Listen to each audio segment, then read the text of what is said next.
What does that even mean? We'll run through it. Okay.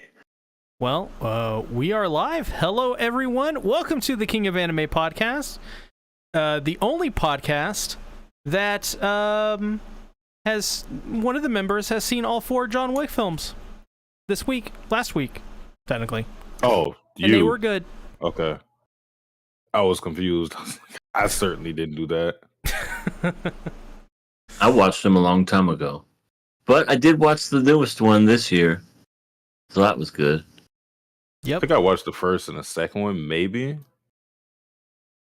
Yeah, that's all I have. Decrepit Storm says, "What up?" What is good, Decrepit Storm? Decrepit Storm! Good, baby. Stop sending your storms our way, by the way. You know, we're tired You of sent your one goddamn that- hurricanes. You sent it over on the west side. Now it's back over on the east side. Decrepit, knock it off. Decrepit knows how to move. I like that. Good Funny. hustle. It's funny given his name. You think the Storm wouldn't have it together, but kind of does. Kind of got his shit together. Get your So- shit together. Punctual. This is the King of Anime podcast, where we choose a bunch of seasonal anime to watch each season, and as well some older stuff at times. As you can see at the bottom of the screen, this is all the shows we'll be covering this week, besides JJK, as it is not getting a new episode until this week. So we'll be covering that next Monday. But yeah, co-hosts, how are things doing this week? Things are doing good. I discovered these, the Big Chew Nerds. If you have not had these, I suggest giving them a try because they are amazing. Nice. Where did you get it from? You can find them at any store. I went to Walgreens for these. Okay. Yeah, See, really good. I probably will have to go to like one of my Dollar Generals because the Family Dollar near me is pretty bare bones. It's like they barely restock that place. So yeah, I had to go to my nearest Dollar General to see if they have that in stock. But oh man, everything is going up. I don't even know if I'll be eating candy like 2 years from now. It's getting kind of crazy. It's insane. Let's all start eating shoes. We need to make our own snacks. Seriously. KOA branded snacks. That's what If you're ever in the mood for a little bit of EA, Sasuke, and C Tactics, grab ourselves in our own flavors. I mean, we all have our specialties too. Like EA can handle all like the movie-based candy. Like he can go with the nerd stuff. Yeah. I love chocolate, so I could definitely go with chocolate. C can handle like chips or something. Hey, we got it covered. Yeah. They'll taste like fish. Okay, And- maybe I should handle the Yeah. maybe The fish flavored candy is not going to sell, see. I keep telling you this, it's never going to get off the ground. But I think it would work, and I don't know. It would never work. maybe you could it could be some chips that are like goldfish, but it's something else. Like I don't The know. the only thing that's candy that's like a fish is Swedish fish. And that stuff is pretty good. Well, depending on what you like. Decrepit Storm says, "I thought KOA snack was Blue Chew." Oh my god. No, that is the snack of champions, but it is not the KOA branded snack. I've had too many of those Blue Chews. How do you know? Well, my erections is hard. Is as you know Metapod when he does harden? I've been It's hard like for a that very down long there. time. Yep. Ding ding ding. I can chisel it. That's how hard it is. Oh, I'm gonna die. So I guess it is time to get into the first topic, and that is this week's news. All right. So, JJK is coming back this week. We already went over that. His Thursday. absence was definitely felt in lieu of some of the shows that we're covering. Like it definitely feels like it's been a big gap this season with us. The trailer for the Shibuya incident arc came out. A lot of the manga readers are excited. A lot of the anime only people are excited because of the trailer. So that's going to garner a lot of hype and attention. So should be good. Should be good. Eager to see what Mappa has in store with all these fights coming up. Yeah. As a manga reader myself, I'm not all caught up yet, but I will be soon. I'm very excited for this arc. This is kind of the arc that many fans are really looking forward to ever since it kind of started in the manga, from what I hear. Yeah, this is a lot of people's favorite arc in JJK without question. So, yeah. Yeah, I don't read. I'm just anime only, so I'm looking forward to it. And I didn't watch the trailer because I didn't want to be spoiled. Yeah. Feel it. In other news, 2B, the character from Nier, is coming to Nikkei, the game that I affectionately dub as booty shooters. So appropriate. A lot of people was expecting it. If you're not familiar with Nikkei, it's this gacha game. Actually, pretty fun game. Has a really good story to it, but it definitely tries to sell you on the physique of its characters, because they're pretty shapely. So having 2B a character who I affectionately dub as too much booty, that's the perfect character for that series. And she's like, correct me if I'm wrong, but she's like an android, correct? See? Yeah, she's pretty much an android. Okay, so yeah, she's literally the perfect character for that series. So them doing a collab makes a lot of sense. So just, yeah, that works. Pretty cool. They also did a Chainsaw Man collab. So Makima's also in Nikkei as well. Makima, Himeno, and Power are in Nikkei. Wow. But Light Ruler, the answer is never. Oh yeah, Toradora is never going to be on Nakama Club. What if somebody pays you guys millions of dollars? Oh, yeah, right. I already got a million. I'm gonna say, like that's ever going to happen.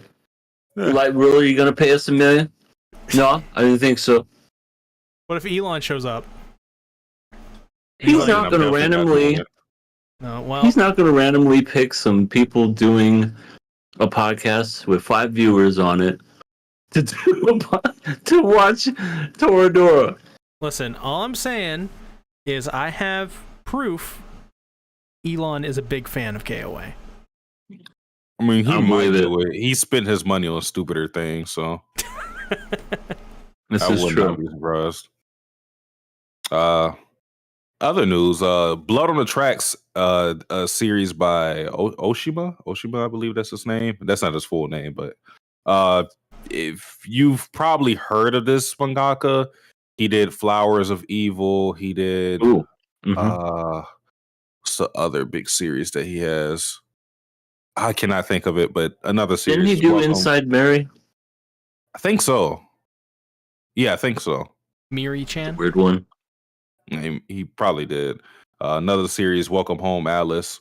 Yeah, so that's ending next month. It's probably not going to end well. Like most of his series are just very kind of depressing. So you should never expect like a happy, positive ending with any of his series. But yeah, that's ending next month. I've thoroughly enjoyed the series.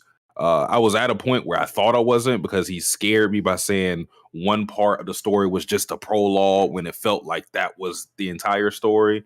But pretty good series. Has one of my favorite villains, Seiko. Terrible person, great villain. But that's ending next month, so should be fun.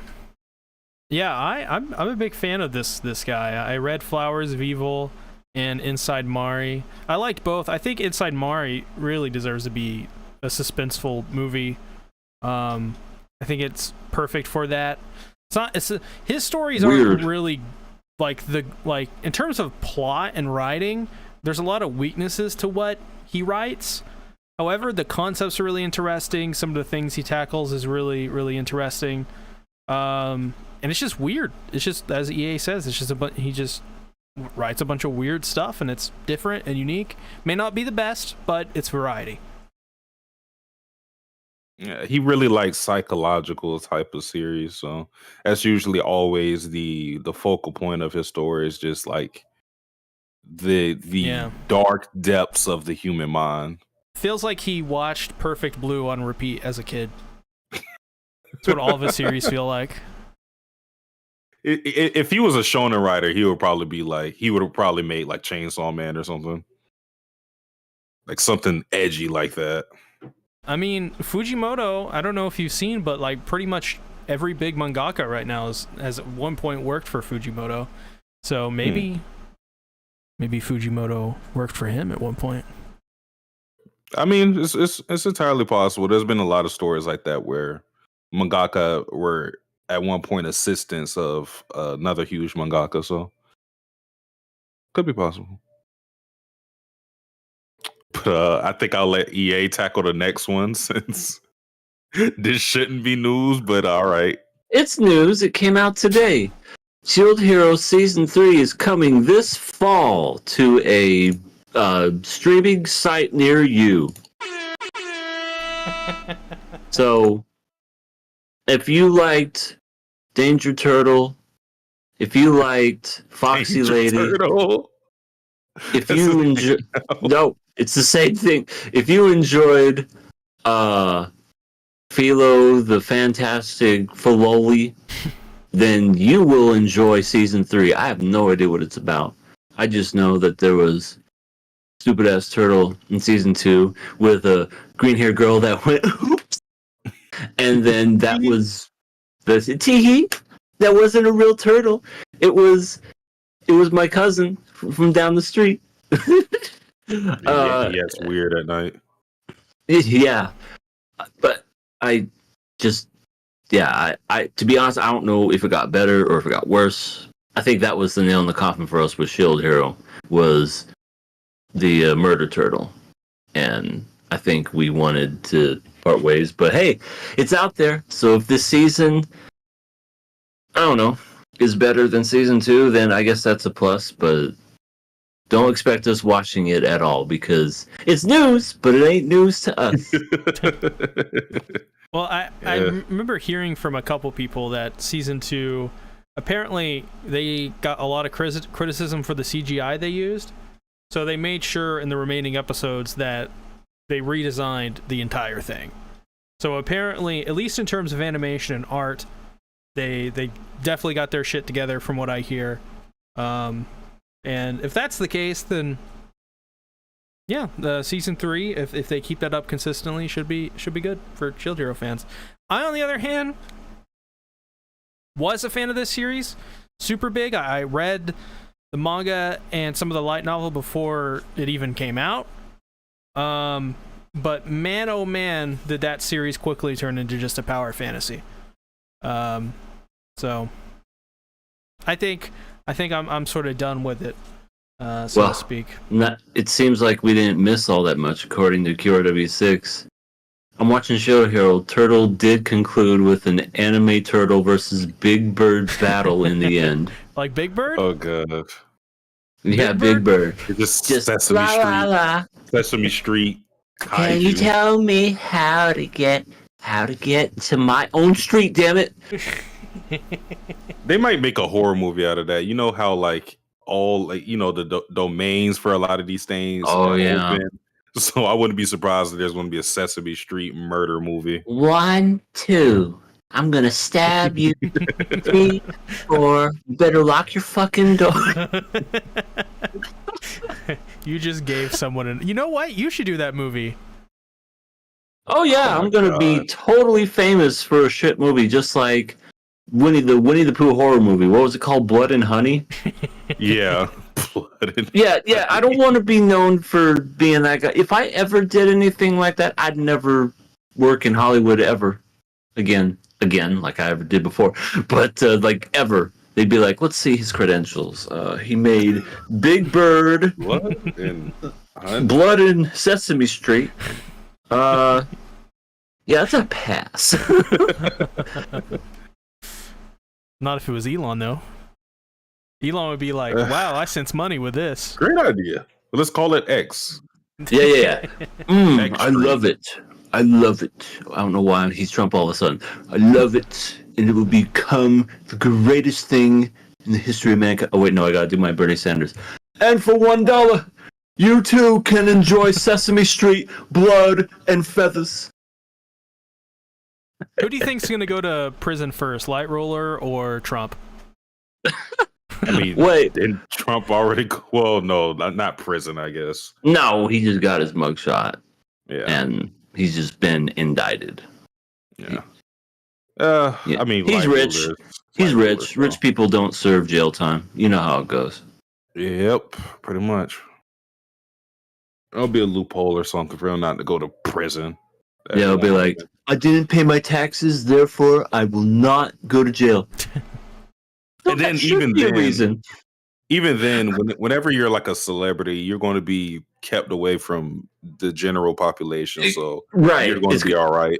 Mm-hmm. You're going to be like, you ever seen the movie Goodfellas? You're going to have your own jail room, and you're going to cook your own steak, have wine and everything, and be like, hey, let's get some more over here. Yeah. Yeah, his prison will be like a fucking vacation home. That's all it will be. Pretty much. Well, let's go ahead and let's get into Nanakama Club for Fate Zero, episodes 22 to 23.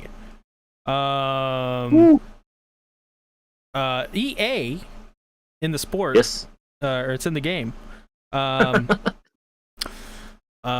is a new Fate fan, so he hasn't seen this before.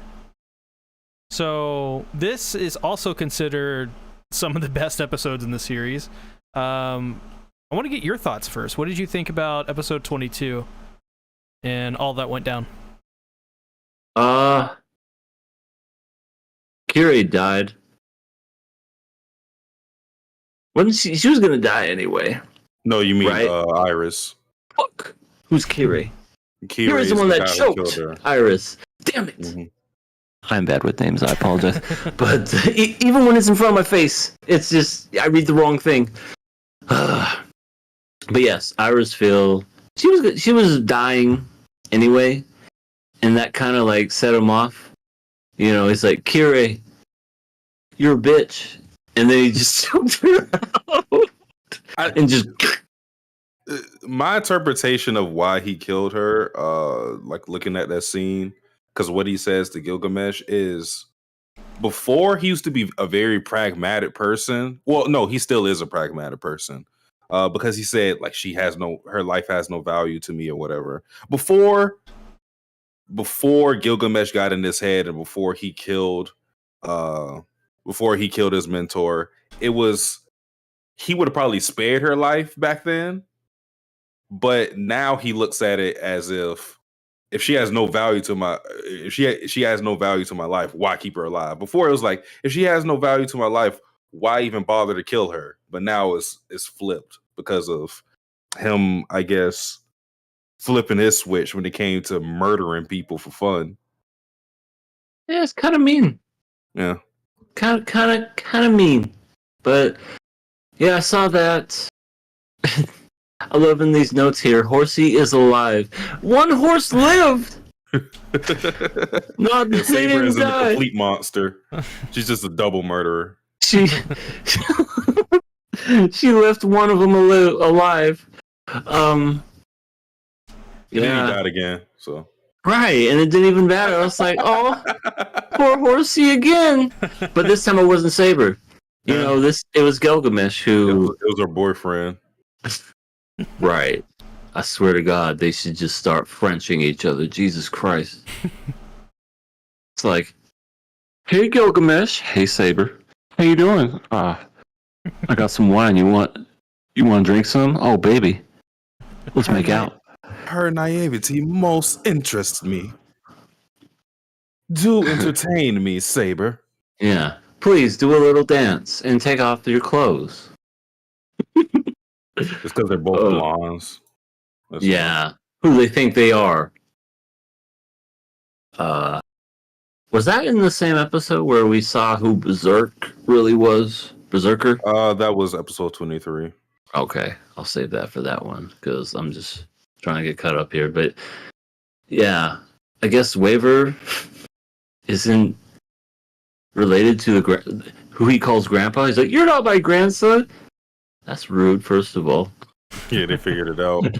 You may not be my grandson, but I need one, so you're gonna be my grandson. Hello, grandson. Pretty chill grandpa. He was just like, yeah, I know you're not related to me in no way, shape, or form. You kind of just strong-armed your way into our family and made up a fake bond with me and lied to me continuous times. But hey, you seem like a cool guy. That's like, you would think you'd be more pissed. Like, my whole life, I thought you were my grandson. You lied to me. No, he's just like, yeah, fuck it. Let's smoke some weed. Yeah, he chose to just look at it positively because his wife, I guess is happy now. I don't know if he said it, but I think he did say it. But I guess they had grandkids and they weren't nice like how Waver was, so they don't mind taking care of him. Like they want to be grandparents, so that's why they don't really care, or at least he doesn't, because we don't know if the wife knows, but he doesn't care if he's actually related to them. Chill grandpa though. Yeah.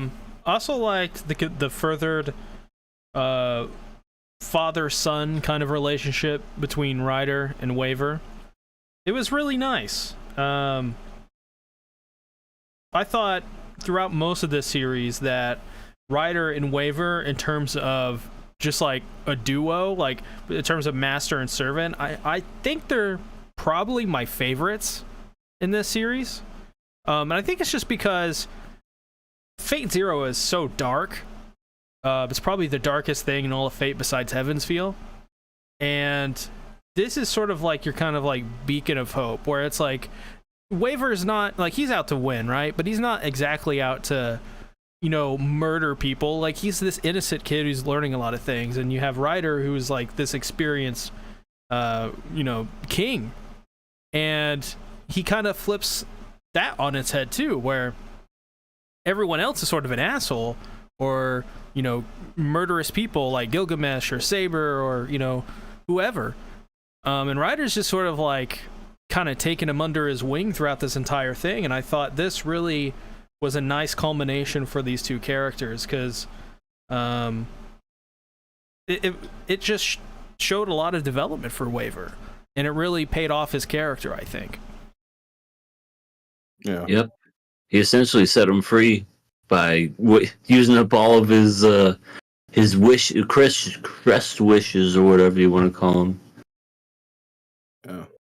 Yeah, and it was a good moment for them to be together in the aftermath of that, because it makes their relationship it makes that bond more solidified, because it wasn't a bond that was just held together by command seals.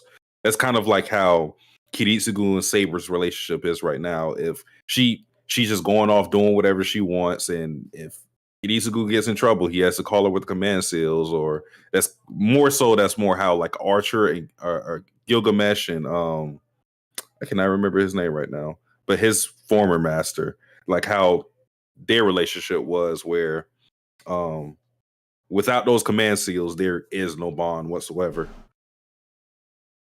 But these two were like actual friends. I mean, Ryder says as much.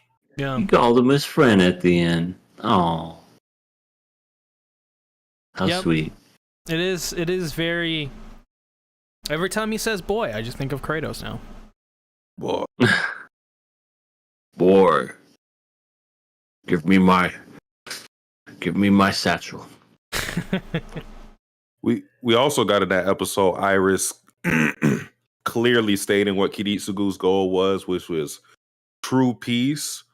And Kotamine very astutely points out that for that to happen, a lot of people will have to die because conflict is just embedded in humanity and just, I mean, living creatures as a whole, like any living creatures that can kill, will kill, more often than not.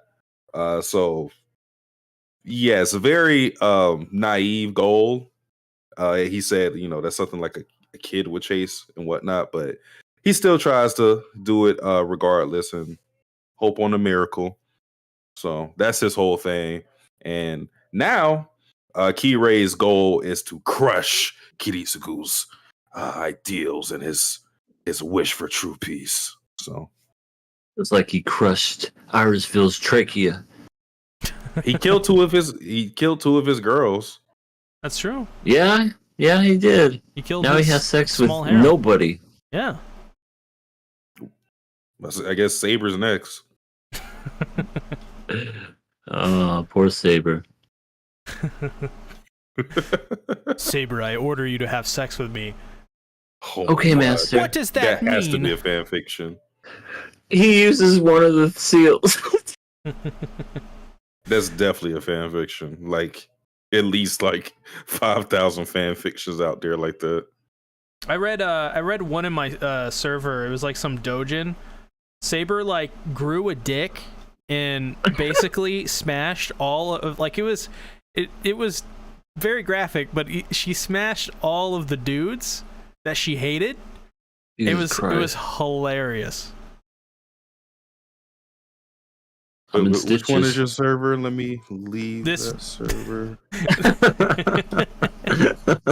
This is many years ago.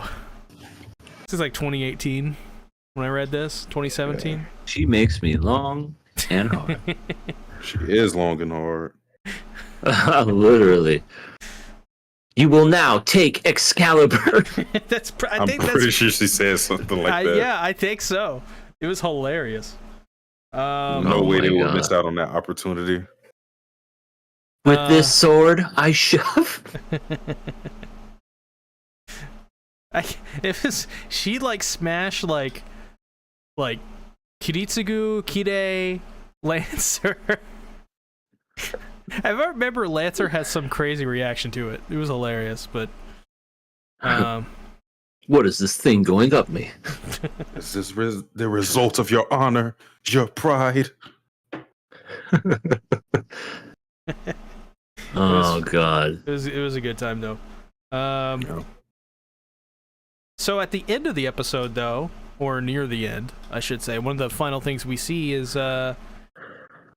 poor Ilya and Irie together, and the first thing we actually see of this scene is a bunch of dead cups. So that was kind of horrifying. But Ilya was like, "Am I gonna turn into one of these?" And then Irie was like, "If you don't shut up, you may." Now get to work. She said that. No. She said, "Spell I cup." Okay. Turns into a 5-year-old child. Well, she's 8, so it would, yeah. ICUP. Wait. I think it's really weird how Ilya is 8 in this, and she's 18 in the main series. And she's apparently an adult in that, but she looks like a child. But she also looks like a child in this. It's the shoes. Anime logic. I guess so. Shoes. I guess, yeah. Right, it's the shoes. It gives her 2 extra feet. But episode 23 was probably one of my favorite episodes in the series. It's pretty good. Yeah, it's just, you could tell episode 22 was the setup for this episode. It was basically the calm before the storm. Everybody's gearing for the final battle, episode 22. They all feel it in the air that this is going to be the final night of the war. And episode 23 is when we get the execution of all of that setup. Ryder versus Gilgamesh, Saber versus Berserker, the revelations of who Berserker is.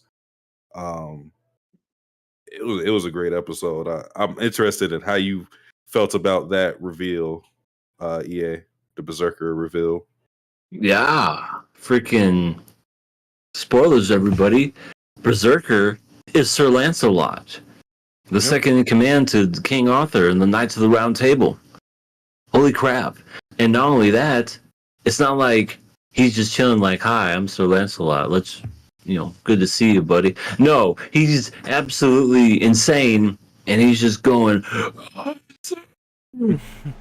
oh. And it's just creepy. Saber, I was about to say Sabelina. Fuck. Saber. Best girl. No, shut up. Saber is very concerned, just like, what happened to you? How did this happen? And now she doesn't want to fight him. But I have a feeling she's going to feel differently when he tries to kill her. Yeah, so maybe.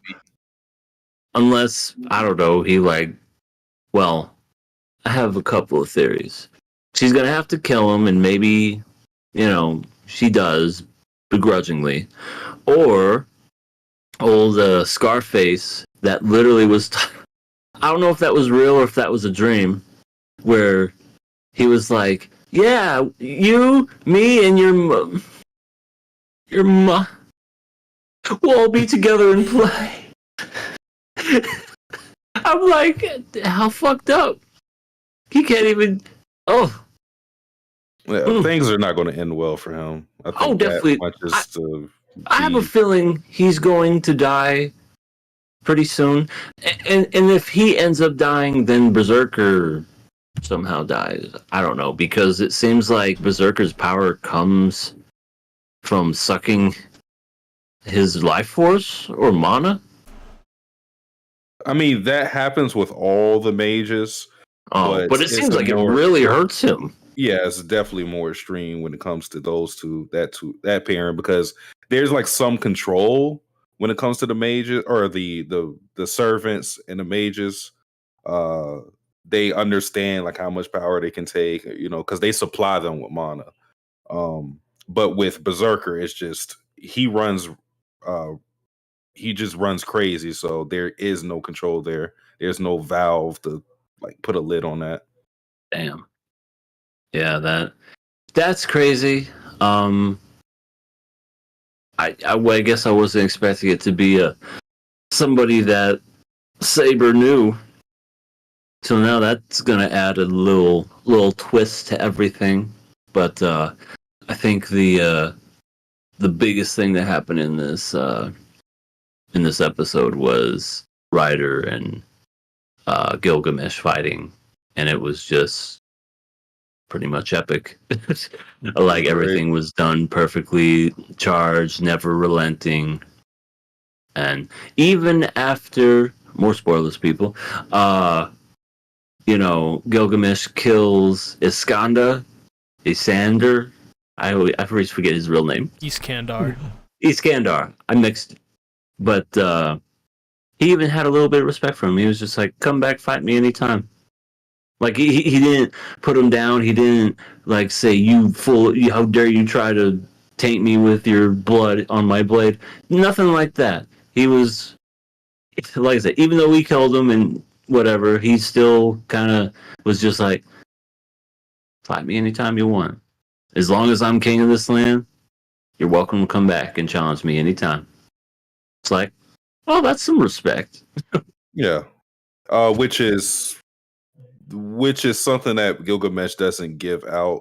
I think because you know that Gilgamesh is, for the most part, just an asshole who looks down upon people. I mean, like, one of the first times we see him is when he's in action, is when he's like on the light post, and he doesn't even want to be on the same ground as everybody else. He wants to be above everybody. When Saber and Lancer are fighting, and then Berserker comes into play. So I think it's also just a reflection of the respect he has for Ryder, that they fought on a bridge, on equal footing, and that he also killed him personally. Because with Gilgamesh's powers, he could just throw his weapons. And honestly, he did not. The weapon that he used to break the reality marble, he didn't need to use that to beat Ryder. He definitely could have beat Ryder in a more disrespectful manner if he wanted to. He's just that strong.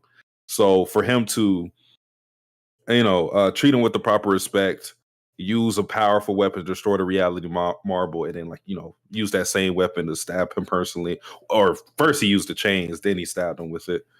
Sign of respect. They shared a drink before it all happened. Yeah, that too. Yeah, their relationship is great on itself, but the waiver and the Ryder stuff, man, that was great. Yeah, that was phenomenal.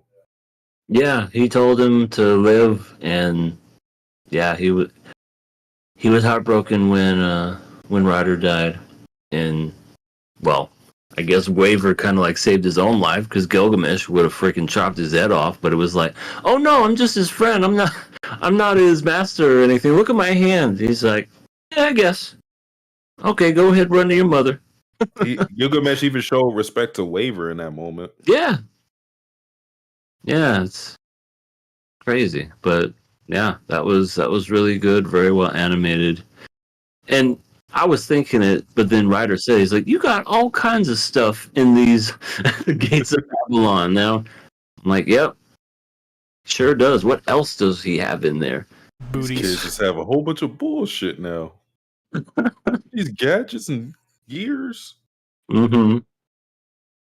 Which is crazy because Gilgamesh is, I'm pretty sure is supposed to be older than Ryder, so. But he owns everything in the world. Like he said, the world is his garden. So everything a part of the world, every weapon, damn near every weapon in history is his. So yeah, he has a lot of bullshit to throw at you.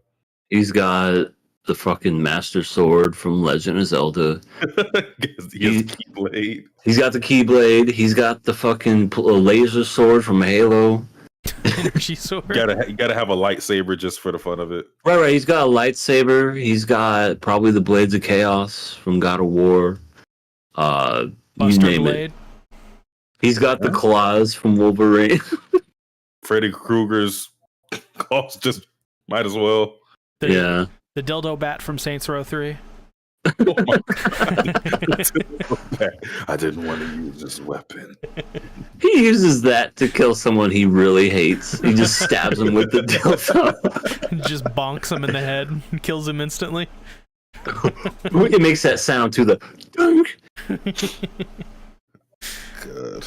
I think it's also important to make note of Saber and Berserker here, or Lancelot, because there was a couple things that were said. Basically, the whole gist is that Saber never led her people, and now she realizes that her choices changed Lancelot. This is something that is in Fate Stay Night, but not in any of the anime adaptations. To basically explain it, Saber led by this sort of idyllic kind of I don't know, constitution or whatever, and because of that she ended up alienating a lot of people, even her own people that she saved. Basically her idea was that to be a leader, the only thing that she should do is defend her country. But that's really the only thing she was able to do, is just defend it. In the process, she ended up destabilizing her entire country, destroyed countless villages, killing even her own people. And because of that, everyone at the round table grew to really actually dislike her, because she was so secretive, obviously because she's a woman and she had to keep that a secret back then. She very much led very hard-headedly, and it made people want to assassinate her and kill her. So, but nobody could because she's Saber. She has Excalibur and stuff. So, and Lancelot is one of those people that was driven to basically want to kill Saber, and that kind of carries over here, where thousands of years later, in the present day, Lancelot is driven by that hatred for Saber because of the way that she led. Because she didn't lead, as Ryder said, like a king, but in a very idyllic way. So it ended up ruining a lot of her country. And this is what I mean when I say Saber is presented as, the golden heroine of this series who can do no wrong and she's always the good guy. Well, that's actually never the case with Saber. She's just presented that way now, whereas back then she's a cold-blooded killer.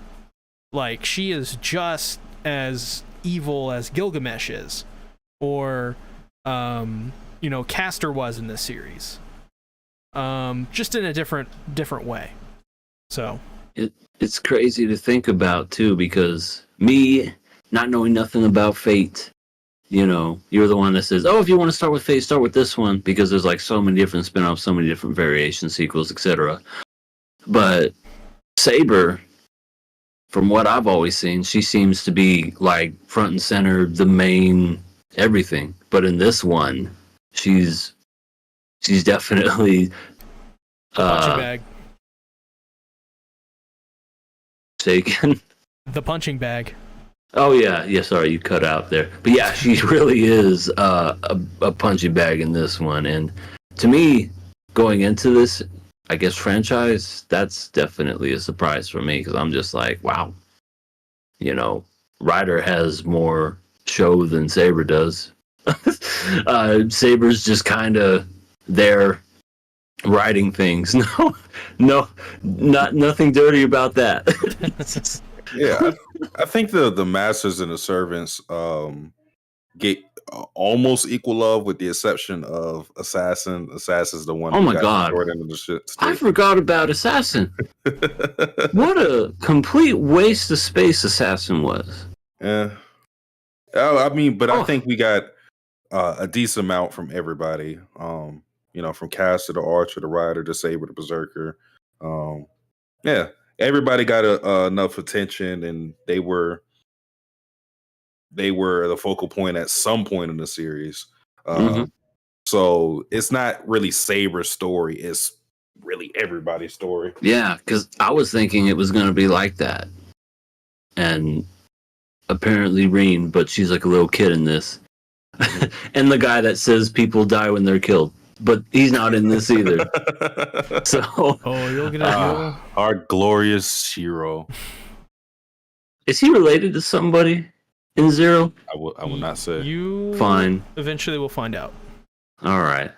It's probably the one that what's his face killed or something. Won't say anything. Yeah. You'll find out a lot actually about UBW. I really find it interesting how BBW? Yes, BBW. No. You'll find out a lot about the big beautiful women.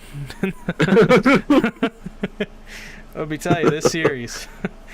Hey, you know what? That is entirely accurate, because in Fate Grand Order Absolute Demonic Front Babylonia EX Double Plus Edition, Super Championship. That is tournament, not the title of the series. It might as well be. There is one character, I think it's Medusa. I may be wrong on that, but we'll just say Medusa for now. Literally giant serpent lady, but like actually literally a giant. So, and people call her a BBW. Okay. But she's like a giant, so she's like towering buildings and stuff. She's part snake, part naked lady. And she towers over. What is this series you have me watching?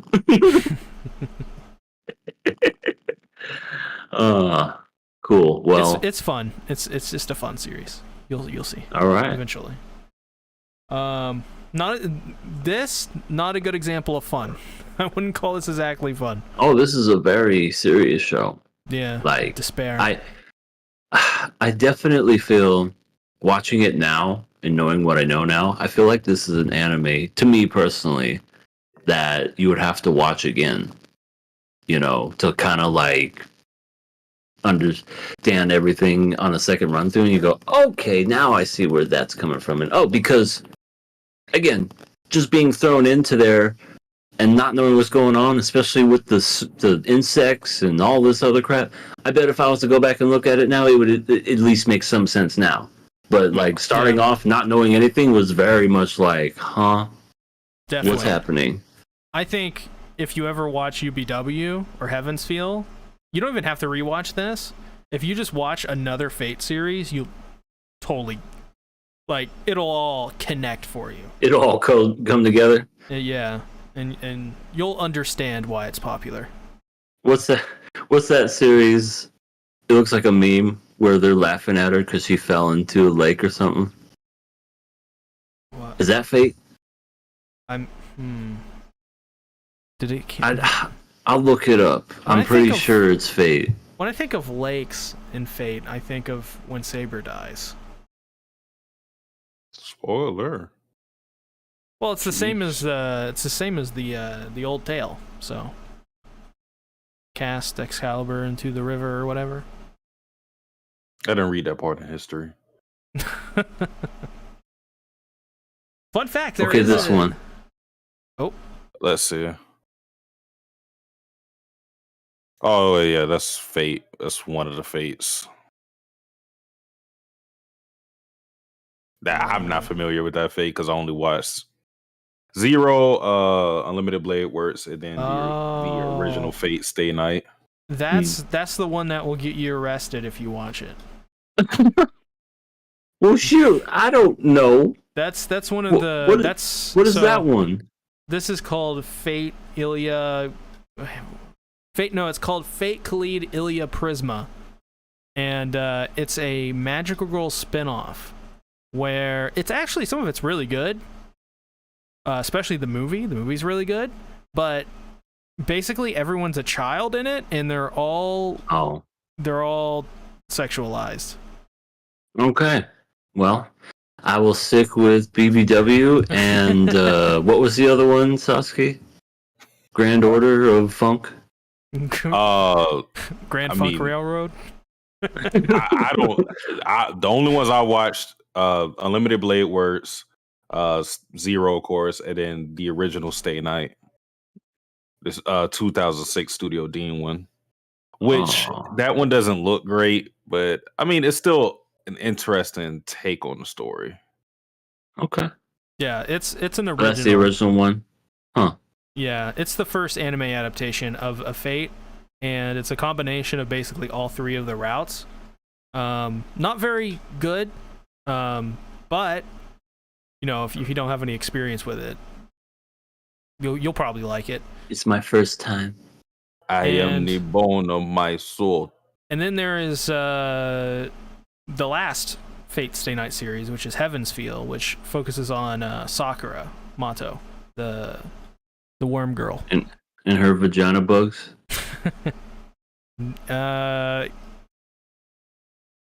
No comment. Yeah. That one's really fun too. Especially if you like Fate Zero. Heaven's Feel is basically a continuation because it has Zoken in Heaven's Feel, which is he's not in UBW, so like at all, not even mentioned.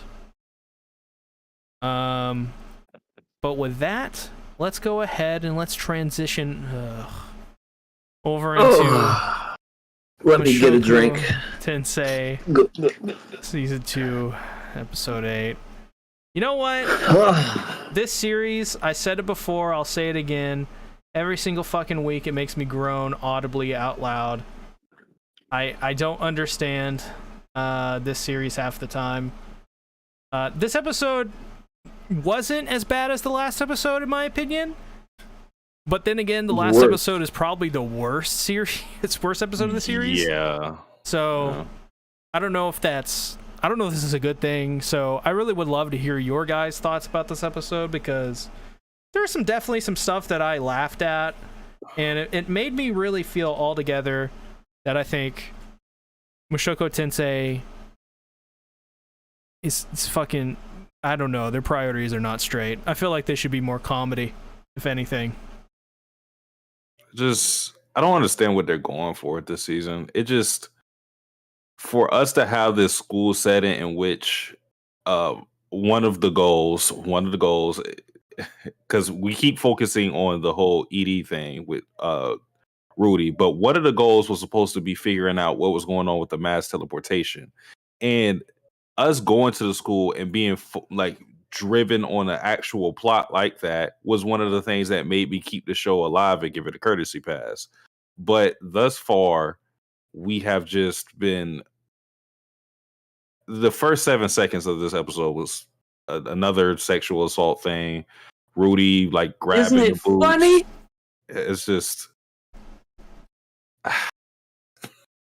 they think it's funny. I don't know how they think this is funny, but As a reward, you can fill up her boobies, scratching your face. Oh, you scamp!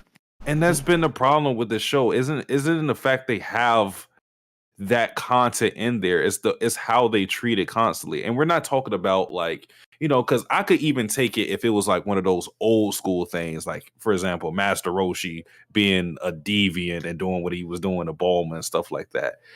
Because that type of comedy is left. It's just left the industry, like people don't really make jokes like that. People don't really do the violent sooner days like that anymore. That was a thing of the times. Yep. And granted, Mushoku Tensei is, the light novel is older than the anime, obviously. So you can say it's a product of the times. But the studio chooses to focus on this. It's not as if this is the content that they had to focus on, because from my knowledge, they are skipping a lot of the light novel material. So they're picking and choosing to focus on these things that have nothing to do with anything. Boner. Like, it's not interesting to me. Like the first half and the second half of the show is just basically reminiscent of, or it's just an example of how this show has been for the most part. Because the second half of it is pretty interesting when the demon guy shows up and they have their fight, which was well animated. And that gives us more lore because he's connected to the magical lolly that gave him the eye in the first place. That's interesting stuff. But it also happens inorganically because he literally just randomly shows up. He randomly shows up, and I'm just like, what? Wait. Okay, so what did the second half have to do with the first half of the show? Because the first half of the show is just, hey, Rudy, the 2 beast girls that call him boss, go fight for us. Okay, let me fight off all the people proposing to you and blah blah blah. Let me find off the horny simps. Yeah, basically. That had nothing to do with anything. That was not important. I don't get it. I don't get it. Yeah.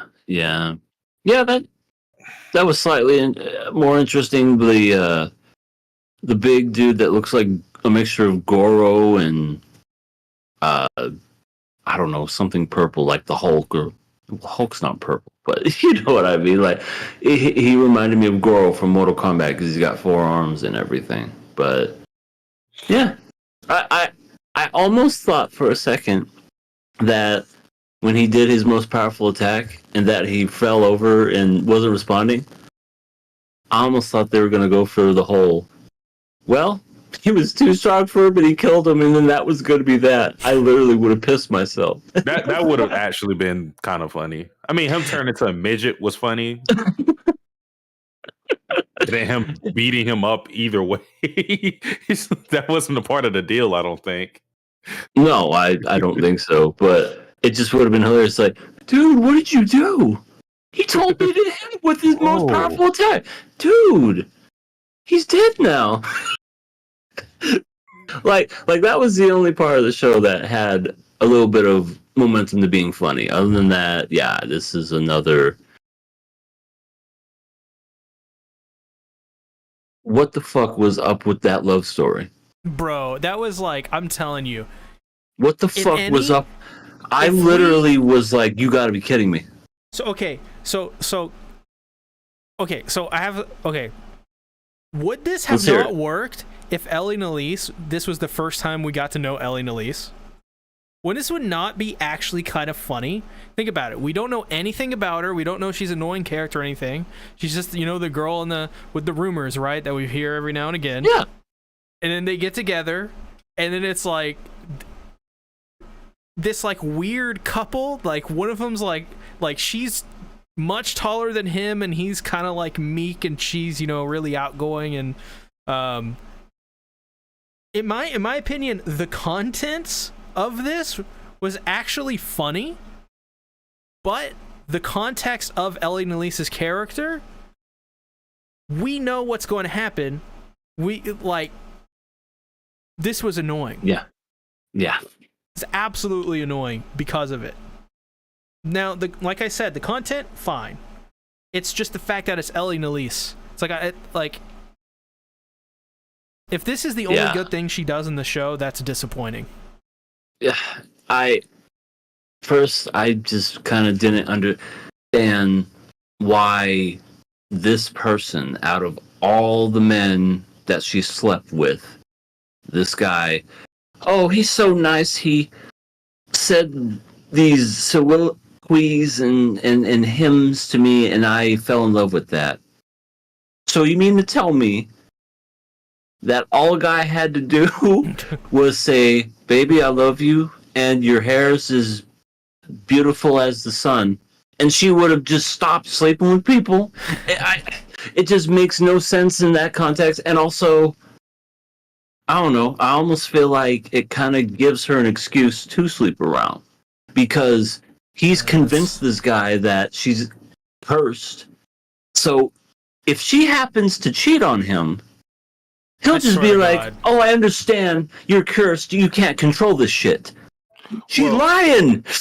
well, based on it being brought up again, I think the curse is now a real thing. But she says. There's two problems with this. First, the way you brought about the curse, which we spoke about the first time, and why I thought it wasn't a real, or it had a possibility for not being a real thing, is because it's Rudy is saying it. We don't really get her talking at length about it. It felt like it was just really conjecture. So, but now I'm starting to think that the curse thing is real. But the thing is, you guys don't really explain it. It's kind of set to us in passing. You could actually miss her Rudy even mentioning the curse thing if you don't pay attention. Mm-hmm. That's how inconsequential it seems. So the fact that you guys don't really focus on that, which is supposed to be an important plot point of her character, that's an issue. And then you talked about like the love story between her and Cliff and whatnot, and it being unbelievable, but that he was the guy to make her change her mind and her to try to actually, I guess, be in a relationship, because that was the thing she was opposed to. Yeah, if you shown that she is, for lack of a better terms, a whore time and time again, it would probably behoove you to show us what's different between Cliff and the other guys. Sure, Cliff has good intentions and he didn't want to just sleep with her initially, but you can't convince me that there weren't some other guys that also had those intentions of wanting to pursue a relationship with her first, and then settle for sex later. This is the same person that would pay off people wanting to get romantically involved with her by sleeping with them and paying them off. Yeah. It's just, if you were going to show that whole thing, if you were going to show this thing, this probably should have been an entire episode, which I wouldn't have looked forward to. But if you're going to do it all the way so it doesn't feel rushed over, because this definitely feels rushed. Them being a couple, and we are just accepting that like Cliff is different somehow. We don't know how he's different. I guess he's just, nobody else had pure intentions except for Cliff. I guess that's what we're supposed to do. He held the door open for her. Yeah, he wants to hold my hand. He doesn't want to touch my titties like all those pigs. But he kind of needs to. So Yeah, So and should. then it doesn't go over the fact that if this is a curse, okay, so what is Elenice's plan to not die or whatever the hell is supposed to happen to her? Because again, this whole thing is not really explained to us. How is he supposed to circumvent that? And why hasn't she tried to do this before if it was an option? Yeah. Right? Yeah. Exactly. Quick, suck a dude's dick. If I had a curse like this, wouldn't the first thing I'd want to do is like find a significant other, not like find one. Okay, we'll put it as simply as I can. Just one consistent dude. Well, okay. See, this is what was said in the episode. Rudy says that she says that she has to sleep with different people. Again, they don't focus on the curse, so we don't know the ins and outs of it. But based on what they've been saying on the episode, apparently the curse stipulates that she has to sleep with a different partner every time, which I would like to bring to the court, bring to the attention of the people. There has been an episode where they focus on Elenice sleeping with multiple partners in the same day. So if she's working in the confines of her curse, that doesn't make sense. Why would you, if you know your curse afflicts you to the point you can only have sex with one partner, and then that's it, you got to move on to another partner. Why the hell would you sleep with multiple men in the same day? That would deplete the pool of people you can sleep with so you can live, or whatever the hell is the punishment for not following through with the rules of the curse. So the vagina falls off or something. I don't know. Well, let me read some of the chat because there's a lot the chat had to say that we didn't get to. Decrepit Storm said Cliff X Elianice literally sounds like a bad AI generated plot. Fucking A, it does.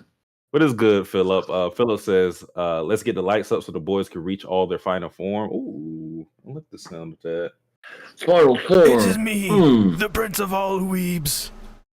Give me who designed did Toriyama design Super Saiyan 4? Yeah, I think so. Okay. I don't think he did. I thought GT was something he was not a part of. He's not a part of it, but that doesn't mean he didn't design it. Oh. Yeah, but I don't know. I'm not sure either. I thought he did the designs. Let me search this up real quick. I want to say search it up. Yeah. But just if you're going to give me a final form, just don't do me like how they did everybody in Dragon Ball Super. Don't just give me like blue hair or something. Yeah, different colored hair. The only thing that was even worth a damn and that was cool was Ultra Instinct, and then they ruined it when they gave him silver hair. It's just it's like another color. Yeah. QRW6 says yes, Mushoku gets perverted again. The Crepper Storm says I didn't have a problem with the second half of the episode, but the show is still terrible. Pretty much my thoughts exactly. In these last two episodes, they treated groping as some kind of boys will be boys thing, and that's my whole problem with the series. Is not the content itself.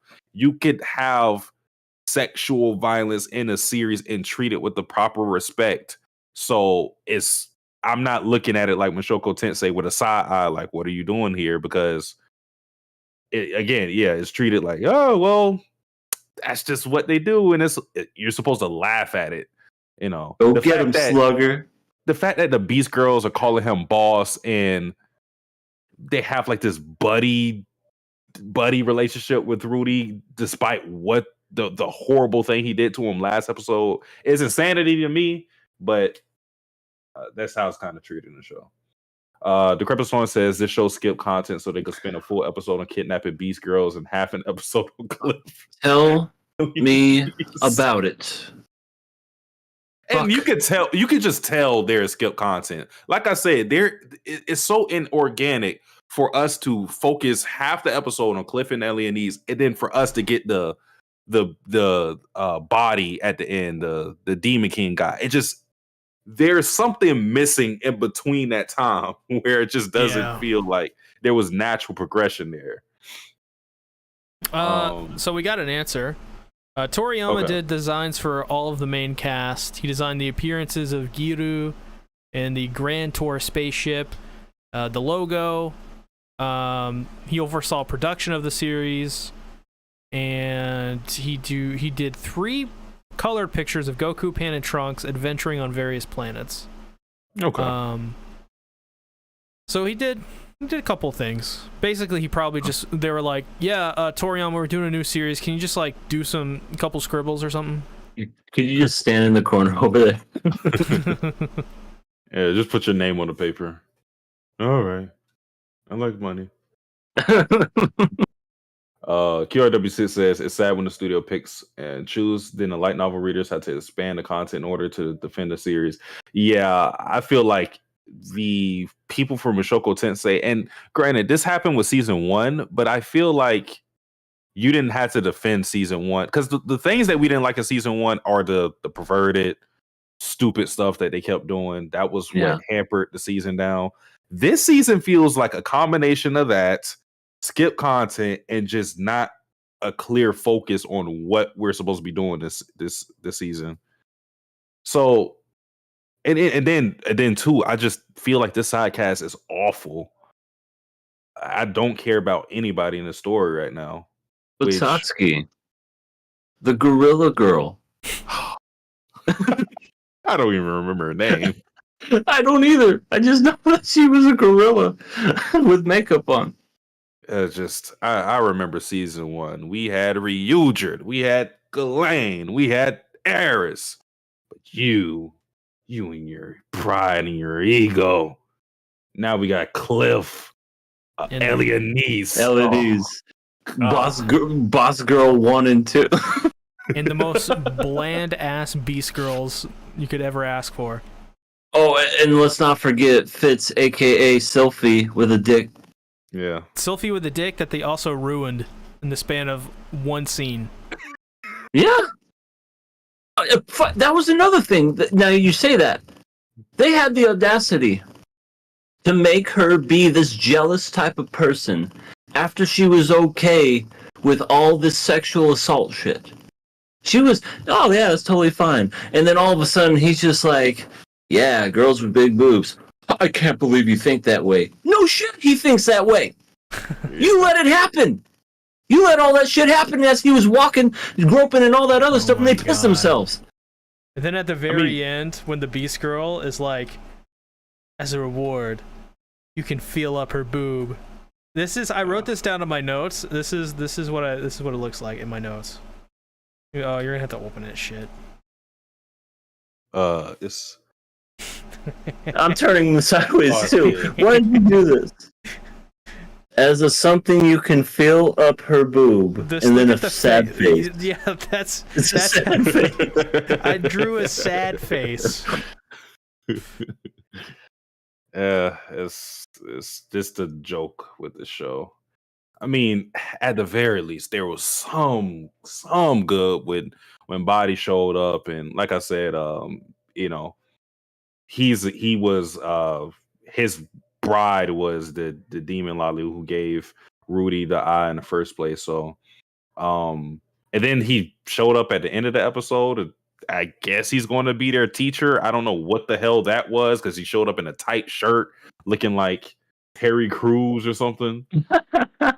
And then he's just like, yeah, Terry Crews and white chicks. When he was doing that dance, and he was. Yeah, that was ridiculous. But yeah, that's the thing to look forward to. Focus on Body. I don't really know what to tell you. One more week. That's all I'm gonna say. One more week. There's no way this show survives. I'm sorry. This thing's getting killed. Enjoy it while it lasts, viewers. Unless next week is the best episode this season. Yeah, I don't see it. I don't see it surviving. I'm not going to lie to you, EA. It would have to be the best episode of anime. Oh, wow. Okay, yeah. All right, we might as well give it its flowers now. Yeah. Get prepared for next week. Just get the coffin, start nailing it in. They would have to literally return to form and then some.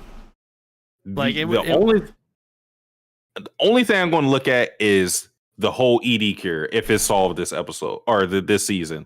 I'm not going to watch the episodes, but I'm going to see if it's solved, because if I'm right about what happened, I'm coming back to bring that up on KOA. It's going to be one of the news topics. Breaking news: Okay. Satsuki was right, because this show has now become predictable.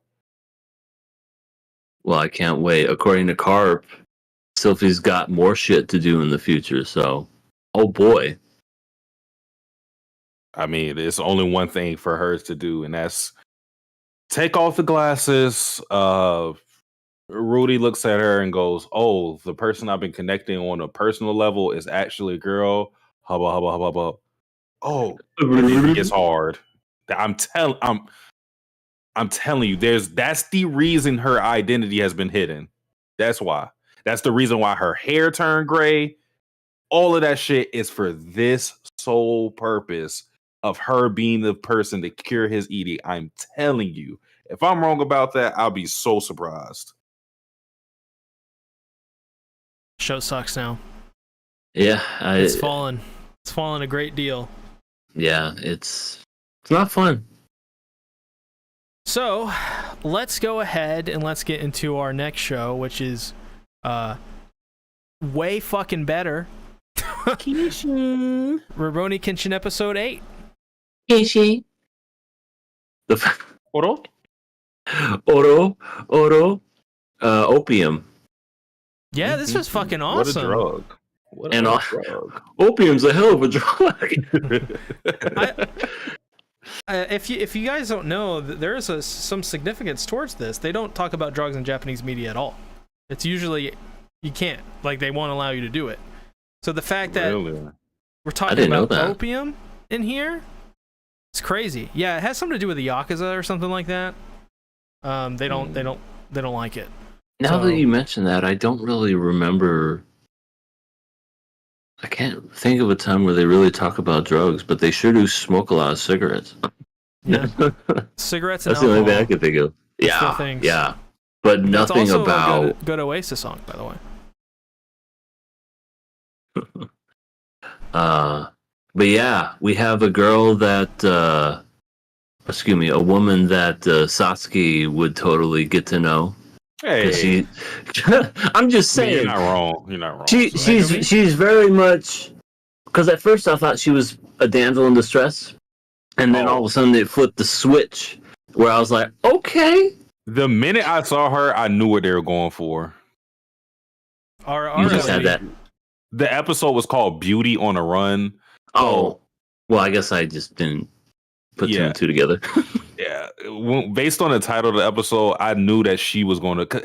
I said it before it happened. I was like, she has to be the one that has the opium or whatever. I didn't know if she had the whole opium business, but I knew she had some on her, because it just made sense for her to have beef with Sanosuke, being that one of his friends, died from opium. So I thought she was going to be like one of those characters who presents herself in a very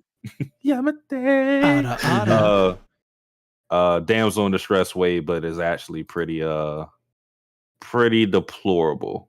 Which that's my type. There you go. Yeah, and she went from being all cutesy wootsy doing this thing that they always do to just having the look in her eyes. Yeah, and very manipulative. Oh yeah, very manipulative. I mean, I wouldn't be surprised if she's the reason why the opium ring is doing his thing, but I think it's the guy, the one that's in charge and everything. Well, yeah, that seems like that's the thing. Conryu, it seems like the leader. They basically give you all the clues that you need. They say he's a young entrepreneur. He got this money very quickly. I mean, what is quick way to make money? Drugs. So that makes sense. But the question is, what is her importance in this business? Because obviously she knows him. He knows her. And for some reason she's important to him, and he's using a lot of his resources to try to get her back. So I'm thinking either she, I don't know, maybe she's his Jesse Pinkman or Walter White, and she cooks for him or something. He sucks a good dick. I mean, he's using every resource he has to bring. I will never find lips like those again.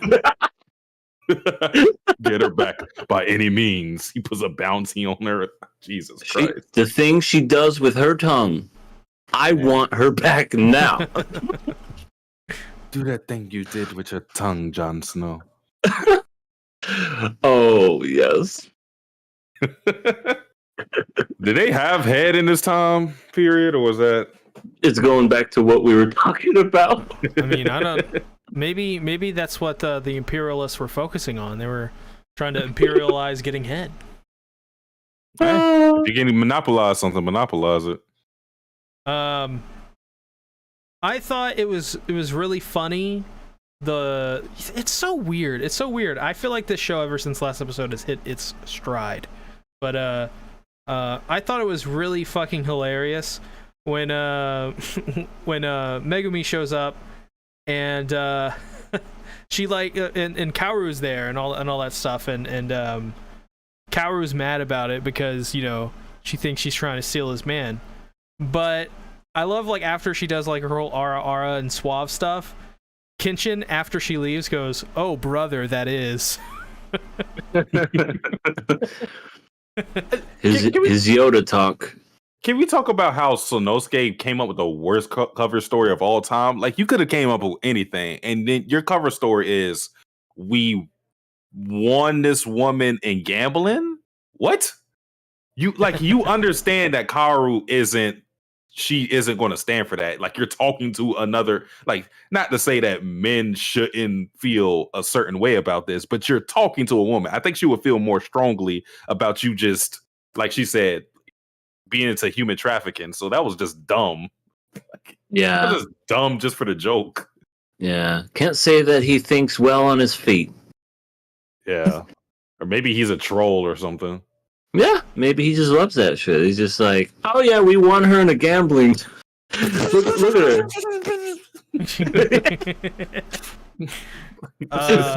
This is dumb. I thought it was funny as well throughout the episode. I think it was mentioned twice, like at the beginning, Kaoru envisioned Kenshin with a collar, and then at the very end, Kaoru is simping over Kenshin, dressed in like basically barely nothing.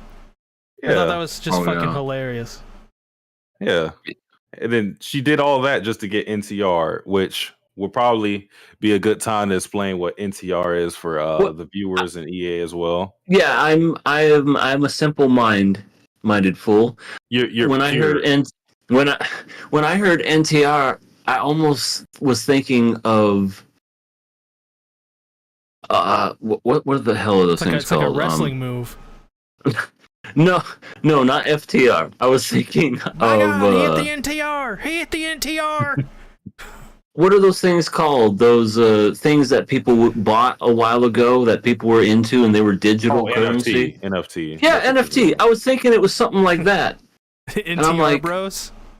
I didn't know that's what it was. Probably all right, tell me. Like that. All right, what is it? So basically, NTR is a genre of hentai in which, I mean, to give you the like easy definition, it's always involved in cheating. So, but NTR is very specific in that it's usually the story is always going to end bad with, characters that are in a relationship or, lovers, whatever it may be. One of them cheats. It turns into this depressing thing. It's a story of betrayal, stuff like that. So that's what NTR is, and that's why. Is it like cuckolding? Yes, but cuckold is very specific in that. I think it may be gender specific. I'm not entirely sure, but I think cuckold is also like you're aware of this. Yeah. Okay. So NTR is essentially they're not aware of them cheating, but they put up with it anyway? No, they don't have to be aware of it at all. It's just a betrayal thing. So okay. Got it. Most of the time it's dramatic irony in which like the audience knows, but they don't know. Okay.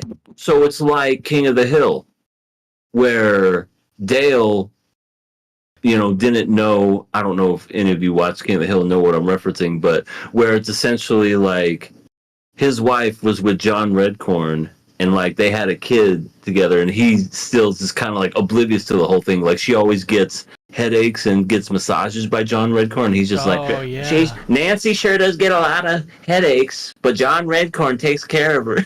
Yep, basically. Oh, okay. I now get it.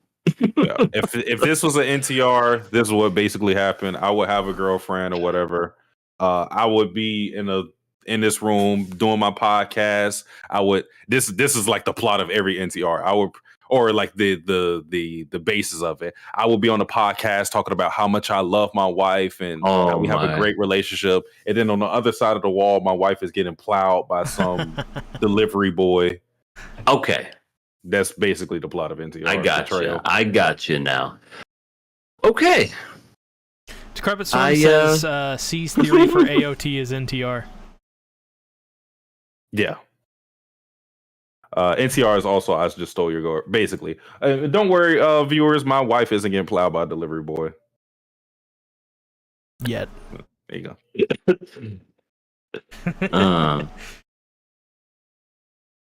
But yeah, Kira W6, you're right about that. Nancy and John Redcorn are pretty bad.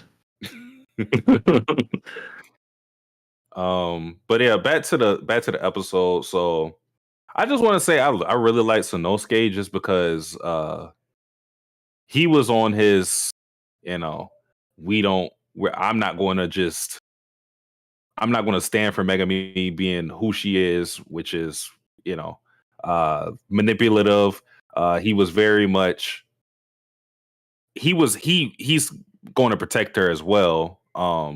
But he had the mindset at least to challenge her a lot of times, because with Kenshin, he kind of he takes shit from people because he's that strong, so he can take it. But he's just too nice of a person to really call people out on certain things, even though he was probing for information with Megami. But Sanosuke is very different in that he will, actually get physical with you, because his friend died due to opium, so he definitely was not a fan of Megami. So yeah, I pretty much like Sanosuke. Cool guy. Yeah. Except for that cover-up story. That was horrible. Like I said, he's either not a good liar or he's a huge troll. he loves to bring chaos, or he's an idiot. I got to talk about this too. So we had that guy, the creepy guy in the corner, which the way they framed that was so funny to me, because they're just talking, and then out of nowhere, there's this guy in the corner. He's just like, "Hello, I am the creepy guy. I'm the villain of this episode." Where did you come from? And I just loved how they were just kind of like, "Get the hell out of here, old man! What are you doing?" He just flings like these mini drills, and he like hurts two people. What made it funny to me was that, so he hurts the two people, right? And then he goes to aim for Megami, and then that's when Kenshin does the tatami flip, and he protects her, and then he says a line, something where he says like, "I'm not going to watch people get hurt," and I'm like, wait, you didn't protect the two guys though? Yeah, right. He's sexist. You might be. Two dudes getting hit? Nah, fuck that. They're grown, man. They'll live. Woman? Oh, hell no. He's a God white protect knight. her. Oh man, White knight. But yeah, that was pretty funny. But yeah, our big bad is Ryu. He's the guy running the business. He's not a fighter, but he employs what did they call him? The Oniwaban group. And they are supposed to be ninjas. I'm glad they said the ninjas things, because they were going over the history of them, and I'm sitting there, I'm not retaining any of this. Can you make it more simple? And they were like, ninjas. I was like, oh, okay, all right, got you.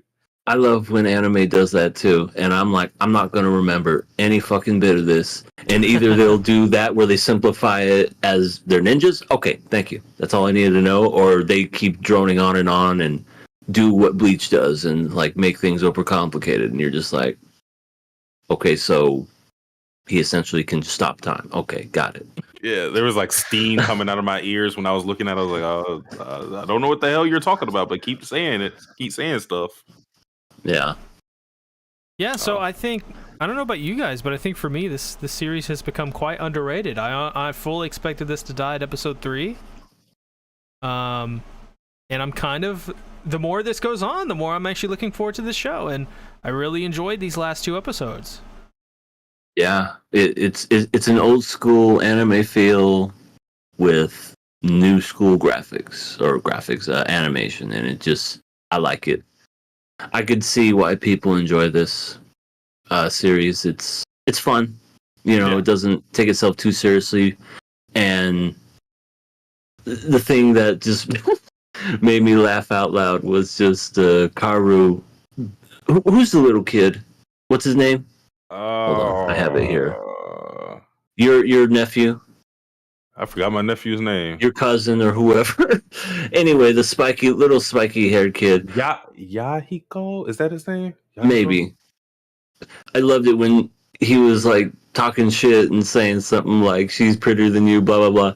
He hits him in the head, and it does that old school that I love with anime where they're already on the floor dead with a little bump, and then the circles are just doing whatever in the eyes. That always makes me laugh. It's so goofy because you don't see the violence because it cuts to black, but then the next scene you see is just dead with circles in their eyes.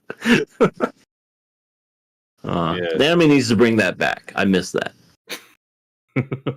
Bring back the domestic abuse. Well, at least bring back the funny shit that comes with it. Don't take that out of context, please.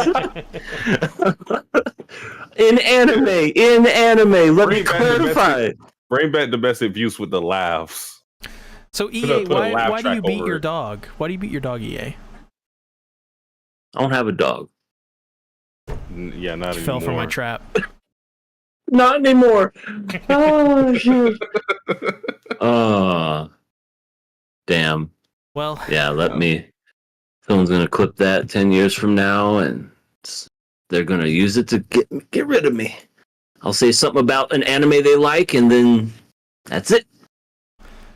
Well, let's go ahead and let's now get into Zom 100 episode 6, as I mistype it 800 times.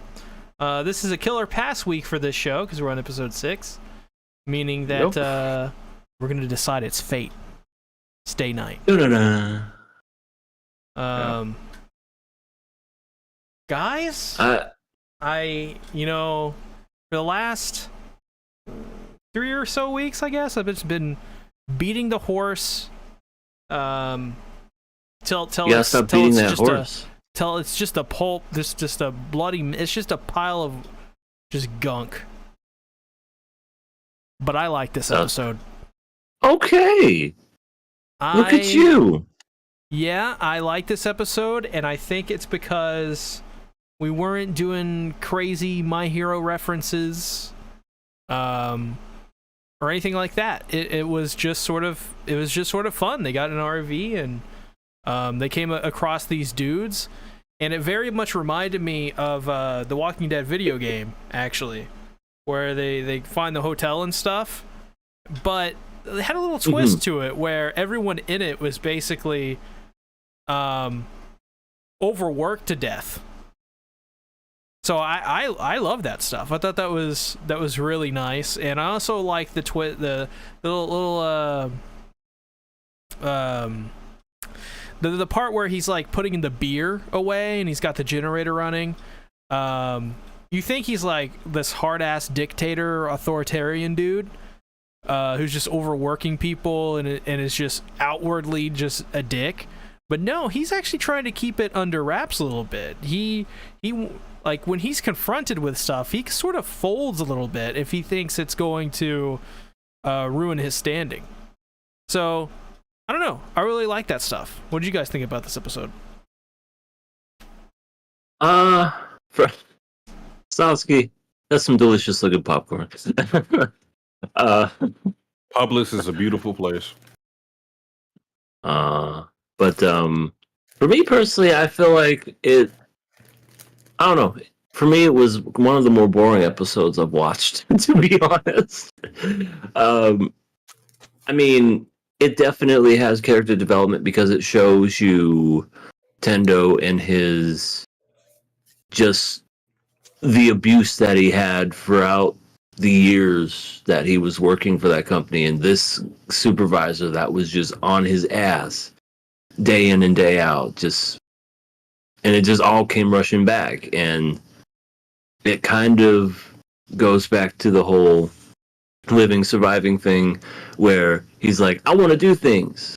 And then he kind of like thinks about it. He's like, this isn't what I want to do. But then he goes to do the whole beer, nice, out of the kindness of his heart, give beer and whatnot. But then at the end, it kind of like does the whole, you're nothing. You're a piece of shit. By the boss and everything. So he gets those old feelings again. I feel like the next episode he's gonna have to really dig deep and kind of face his fears, so to speak, because it's one thing, when you're surrounded with your friends, if you have somebody who you absolutely feared in your previous life, it's hard to kind of get over that fear. It's really a trauma in a way, and he was traumatized for 3 years with this job, and he's gonna have to kind of dig deep and just show his boss, who doesn't look anything like Negan, and we'll see what happens in the next episode. But other than that, it's not that this episode was boring. It was just more. It was okay. I wasn't, not to say every episode has to be like this, but for me, I was just kind of like okay with it, and maybe it was the length, because we had to wait literally 2 weeks for the next episode because this is a new company and they kind of handling this series and they're doing as much as they can within a certain time frame, and I was, I guess, expecting more. That's all. Okay. So I think C likes this episode better than the other episodes because this episode is definitely a lot more serious, which is odd considering that we've dealt with, deaths with characters that we were not necessarily friends with, but on friendly terms with, and it was kind of, was graphic and whatnot. But this episode went even more personal, going into Tendo's trauma with his with his old boss and the shitty work environment he had to deal with for years upon years. And that was the thing that kind of just ruined his life, and why he felt so free when the zombie apocalypse happened in the first place, because the shackles of that job were lifted from him. So him confronting this guy of, put him on a thumbnail. He's the whole reason. Like I said, life is short, but NTR is forever. So, because he's the guy, he's the boss guy that was. Technically, it's not NTR because Tendo wasn't involved with the girl or the woman, but Tendo had a crush on a woman, and he was the boss guy that was, doing Stooping her behind closed doors. I mean, they didn't make it very secret or anything. You literally just see her just a silhouette on the fucking door. Yeah. So yeah, he's big bad NTR, and he just. I'm glad EA doesn't know what NTR is, but his design is very typical of what you would see from an NTR ugly bastard fellow, like the big lips, the round body, just 8 foot fucking tall. he's like the prototypical NTR design. So they definitely did. That's definitely on purpose. Like, no way that what they didn't have that in mind. but yeah, he's created a community in which he's treating it just like how he treated his old job. He's using his leadership abilities, and those type of skills to direct people and to have this community buzzing. I mean, they're pretty well off, so you can say that about them.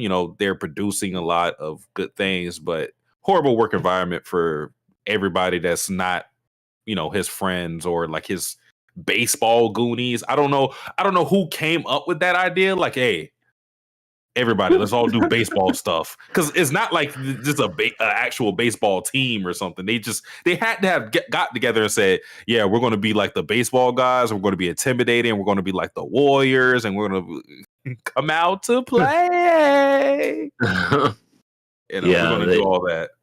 Yeah, they weren't intimidating anybody. They didn't look scary at all.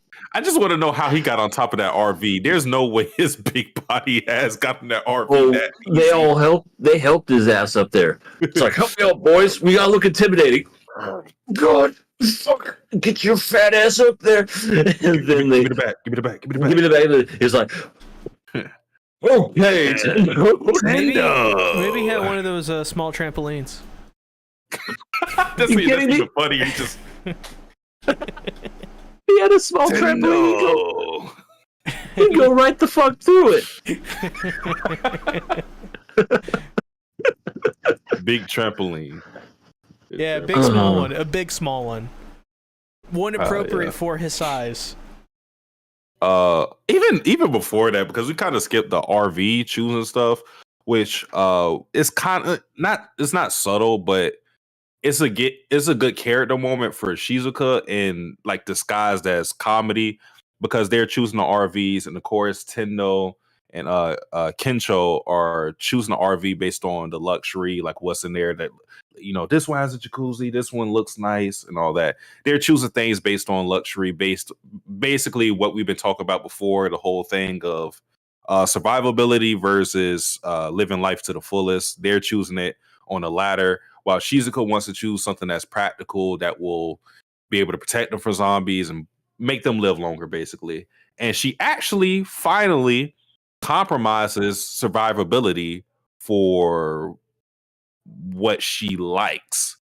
She didn't actually get the RV, of course, because they had to rush into whatever was available. But that was just one of those signs that Shizuka Jinbei is starting to turn around with her mentality, because again, with her, the whole thing has been trying to survive. I mean, even her joining the group, but that still worked in her line of survivability because she couldn't drive, so it just made sense for her to go with Tendo and Kencho. They totally roasted her too. They're like, you don't know how to drive? What are you gonna do? You can't do nothing. She had the little small tiny eyes like, oh. Which is funny because she could do like everything else, but driving is too difficult. I mean, But I also thought it was funny how she kept denying them. I wrote in the notes, she's doing her best Aroha impression, and I'm talking about Aroha from Snafu. When she kept doing the denials to Hachiman, because she did that, 2 different times where she's like, "Yeah, I thought about it, and no, I can't do it. Bad idea." That was pretty funny. Yeah, she doesn't say it like super fast like Aroha though. Sorry, I can't do what I did. I apologize. No. It's my heart fluttered a little bit, but after thinking about it a little bit, I'm going to have to turn you down, Hachiman. And he's just like, I just wanted you to pass me a piece of paper. What the fuck are you? Yeah, you would think that Kosugi, the NTR boss guy, would have thought that maybe I shouldn't overwork people to the bone. I mean, maybe he just thinks he has unlimited resources with people, but we have a 9 to 5, 5-day work environment for a reason. And that's because if we worked everybody every day, I mean, that was a thing before. But that mindset of working everybody every day for maximum output is actually, it gets to a point where it's counterproductive, because when people don't have breaks, when they have no time to play, it's work and play. We have no time to play. and you're work, you burn out completely. So I don't know what book he read on on how to be a leader, on how to be a boss. This ain't the way, though. I don't think you want your people working in the sun all day, all night, because that's not going to cut it. And you're probably due for like a revolution or something. Yeah. He was reading Stephen King's The Shining. All work and no play makes Jack a dull boy. Yeah. Yeah. It's just stupid mindset. Like, I got to give it to him because, I mean, he created this community from what we can see. And it seems good. It seems all right, at least what they're producing. But you can, with all the people being overworked, all it's going to take is one voice to say, why are we putting up with the shit? We have the number advantage. And that's all they will take. Yeah, but they have the bat, Satsuki. We have the bat. I was thinking that same scene, that would not happen in America. Like, they get up on there with baseball bats and shit. All it would take was just John Rambo with a fucking M60. Just mows them all down. And then that would be the end of that. Let me go in my trunk real quick. I got something for you. Just wait there. Like that would be like the average Floridian. Like, it doesn't have to be like some crazy badass character. Literally just some Floridian guy that you see off the street. And God forbid if it was Texas, they would already had the gun. Fuck. Right, it would be mounted on top of the RV. They just come up, has a seat and everything. Just they would have had the RoboCop mech already by that point. Your move, creep.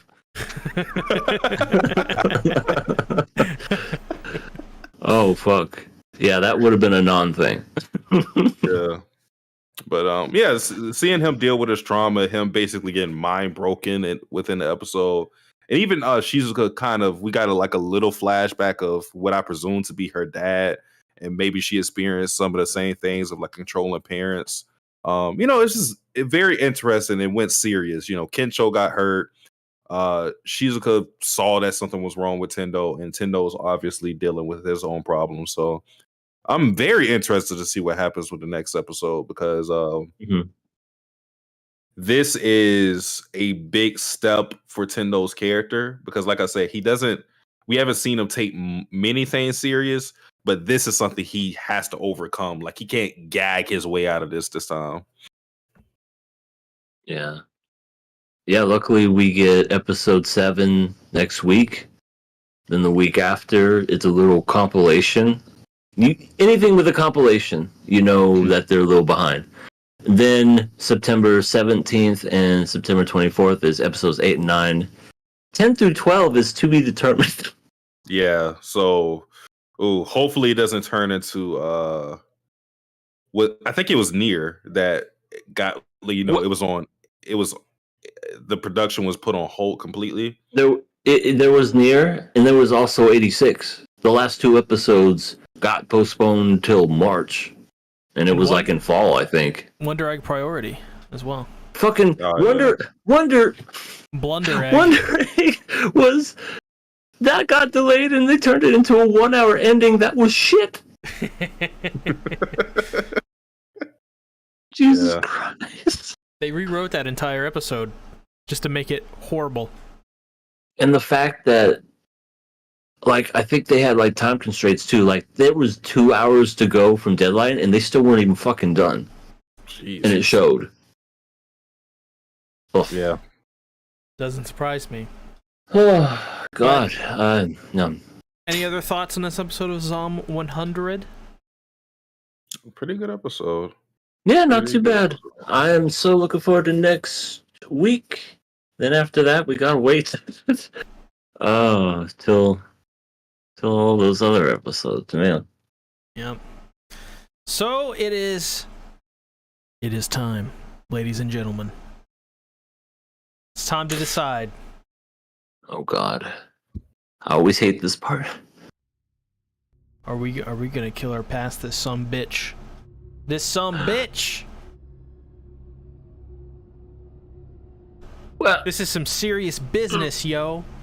We make one. This is what separates the men from the boys. We could slip up, and we could accidentally, instead of saying pass, we could say kill. Instead of accidentally saying kill, we could accidentally say pass. Do you understand how important it is that we get this one singular moment in the entire history of humanity that is more important than anything that has ever happened to anyone ever? If we fuck this up, we are fuck ups. Well, I guess I'll throw my hat in. I'll be the first one. Be careful, yeah. Okay, I'm sorry. I'm gonna pass it.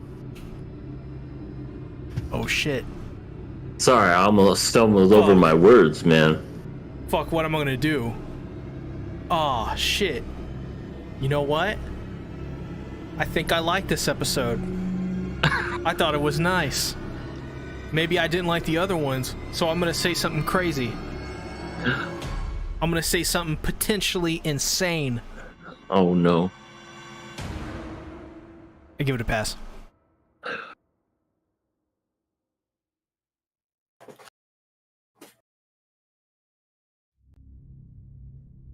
Dusty, where you going? Making sure I heard that right. Making sure I'm looking at the right person. Is that DC Tactics? I'm the real In one. the flesh? Real deal. I'm a body of water. Wow. Oh, important thing. QRW6 says Studio Shaft is no longer credit for the episodes going forward. They pulled out to focus on their stuff, so oof. Oof. That's kind of rough. They just told them they're on their own. Later, bitches. It's a abandoned ship. That's rough, because this show looked, I think we can all agree, this show looked great. Yeah. Oh, yeah. The first episode, even the episode before this with the shark, even though it was absurd, looked amazing. Yeah. Oof, man, I don't know how the show is going to look forward. We're probably going to get a lot more stills, honestly, if, they get back to production, but, yeah. Man. But yeah, I'm passing the show. No dramatics. I'm passing the show. I like the show.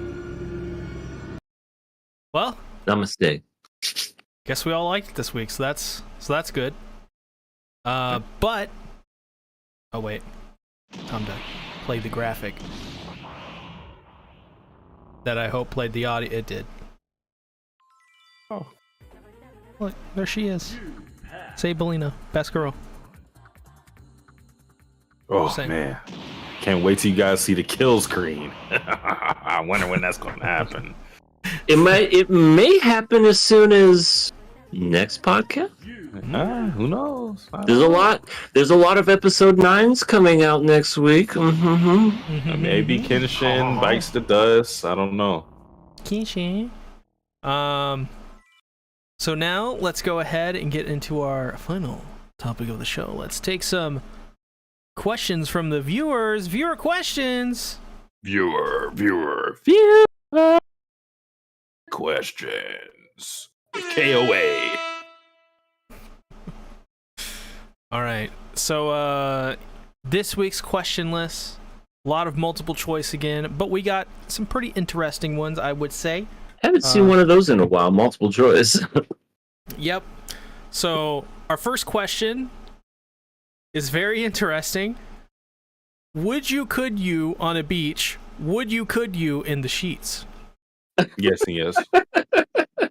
This is Dr. Seuss. But yeah. Yes. Absolutely. I refuse. Thank you for asking. I refuse. I'm never going You're to fall. Sam I am? I'm never going to fall to those lows. That means you're Sam I am if you say no. Because he you- didn't like green eggs and ham. Well, you know what C-Tactics backwards is, right? Sam. No. Sabelina. No, it's Sam. No. Next question: what anime / manga pet you would like to have? Would you like to have? We had this question before. I feel like we have to. Yeah. I've already put my hat in the ring, and I said Kirara from Inuyasha. Kilala would be pretty good. Just to be different from Sansuke. I will go with Luna from Sailor Moon. I want me a talking cat. With the moon tattoo, I see. Yeah. I'm gonna go. And she's a sweetie. I'm gonna go with Plu from the I guess Fairy Tale, preferably, but he's in everything. So yeah, you might as well just say from Hiro Mashima. Yeah, I guess Hiro Mashima. Well, Plu's kind of cute. I mean, I would take Happy too. Happy's great. The talking cat. That's blue. That's pretty cool. Yeah, so we all got our own cats then. Meow. Or is Kirara a cat, or like is Kirara like a fox? I think it's a fox. I think she's a cat because of when she transforms, she doesn't look like a fox. She looks like a saber-toothed tiger. That's what I was thinking. She's like a cat. She's pretty fluffy. She looks like a duck to me. Oof. I think she has to go back to school. You need to be there with Rudy and everybody else. Next question. Feel your boobs, Miss King.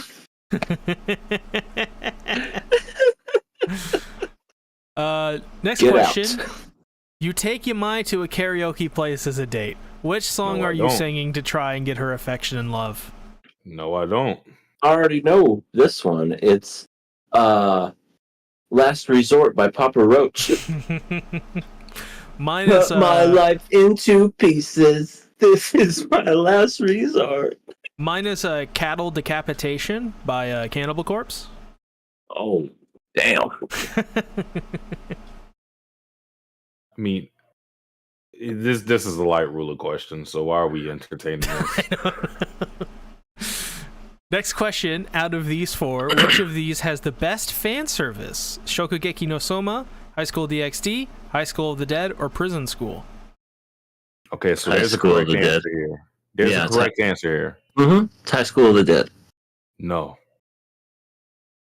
Okay, so this is my mindset on it. Well, I can't speak on High School today because that's actually the only show I haven't watched. From what I've seen of all the shows, High School DxD has the most frequent fan service. It's in every episode. But in my opinion, Prison School has the most creative use of it because it's not just like the typical like boob jiggle or anything. Like how he goes about getting characters into positions to bring about fan service is very unique and kind of impressive at times. So in that light, I guess I would go with Prison School just because I appreciate how creative it is, but I think High School DxD just has the most if you're looking for that. So if you're talking about unique fan service, High School of the Dead has a guy shooting a fucking sniper resting on top of this girl's boobs, and it's like a recoil. And it's so fucking great because later on she's like, "You use my boobs as a fucking," what does she say? Like a stock or something. I don't know, like something for recoil. And in that same scene, bipod, there's a woman named Saiko who dodges that same fucking bullet with her boobs. And I'm kid you not, left boob, right boob, and it goes through it. It's fucking amazing, and I will never forget it. That's why High School of the Dead has the best out of those four. Yeah, High School of the Dead for me for exactly the exact same reasons. This was, I mean, you had to be there back in the day when people figured out that this show exists and were sharing clips of it across the internet.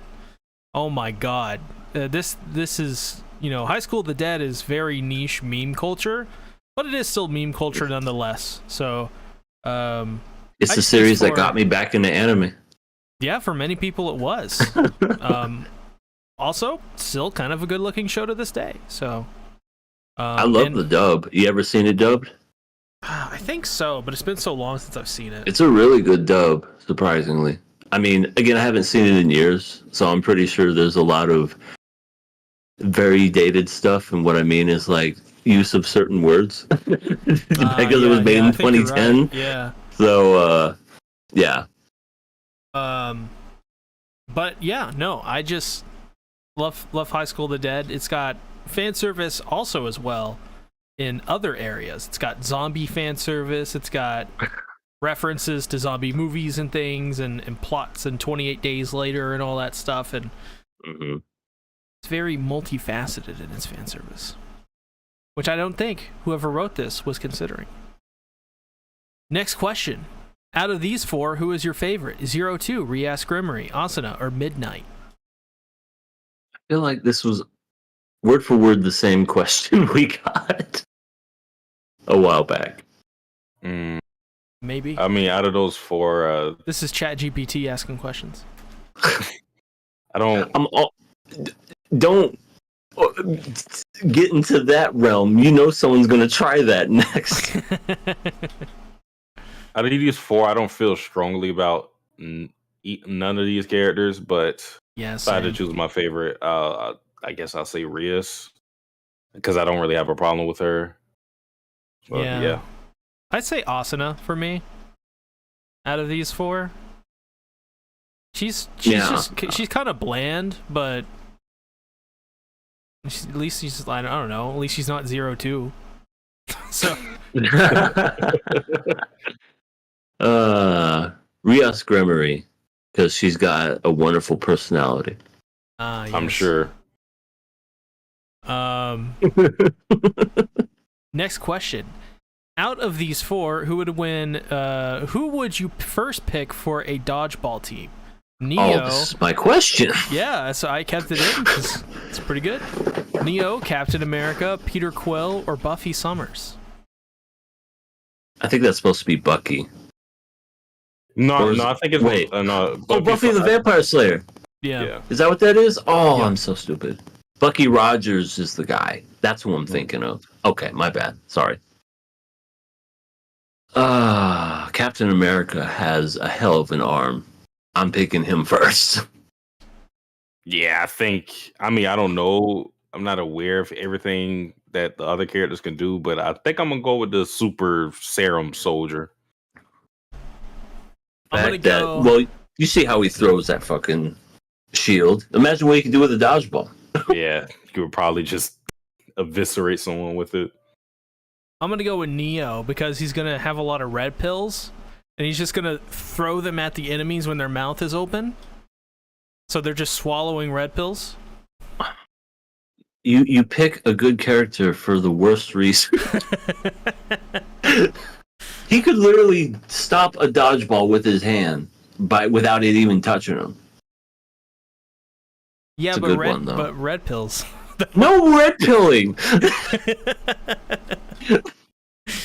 He just throws red pills in people's mouth. Hi, my name's Neo, and here you go, red pill. Let me find a red pill in here. All right. Oh, here we go. Oh, there's a red pill right there. Oh shit. Oh! He's waking up. I'm in the Matrix and I'm covered in goo. Penultimate question. Who would win in a street fight, Prime Bruce Lee or Prime Jackie Chan?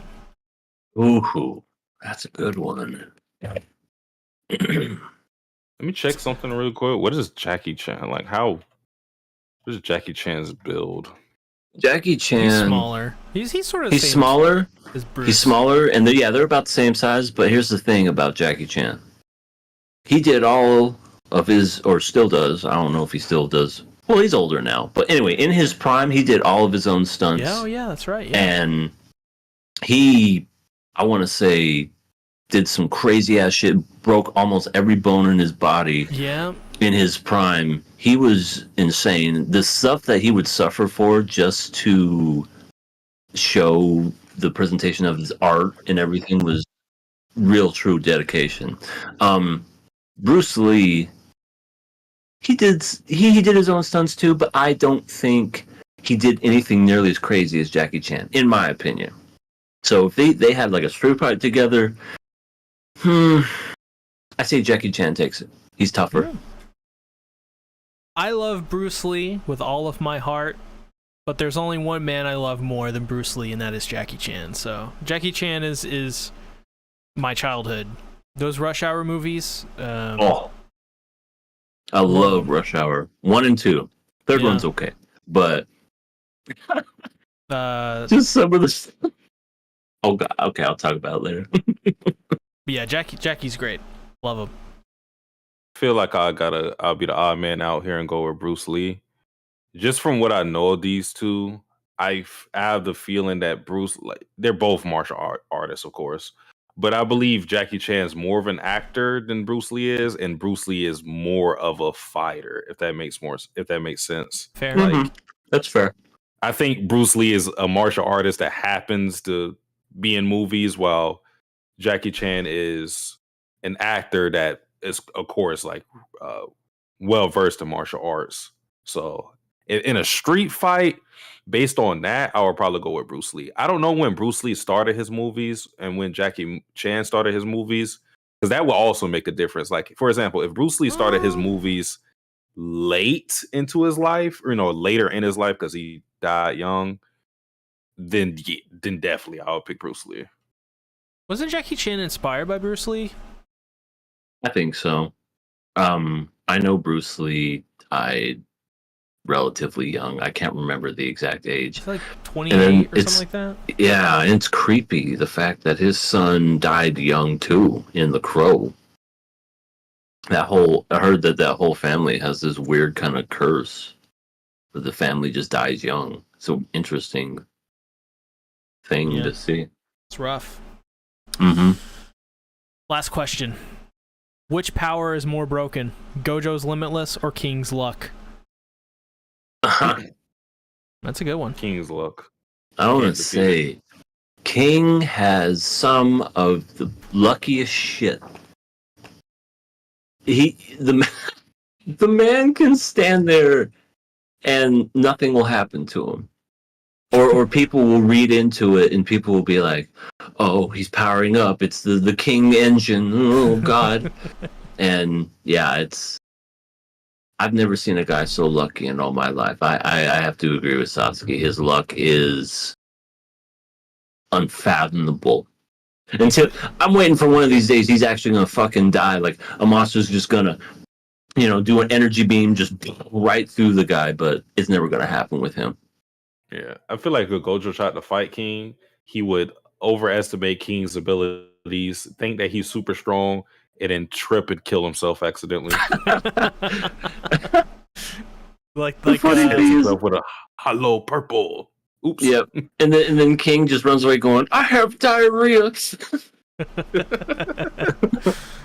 Yeah, I'm gonna have to pick King as well. Love Gojo, but King's fucking hilarious. So gotta go with him. He's one of the highest ranked people in all of One Punch Man.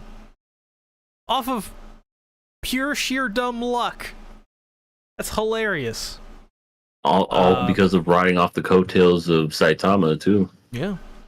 He survived some just situations that nobody should come back from. Oh, especially during that epic fight with all the monsters and stuff. Yeah. All he did was just stand there. And he's like, God, someone help me. Well, EA, I have a question for you. What is that, my wet friend from the ocean?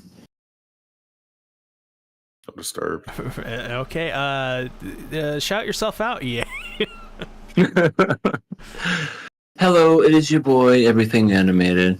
You can find me over at Everything Animated, where I'm doing nothing. That's right, nothing. I lied to all of you. Now I have all your money. I bet you feel like a fucking fool, don't you? No, I'm sorry. I apologize. I've just been busy with other things, so I really haven't had time to really do much stuff outside of my normal work schedule, but it's gonna happen.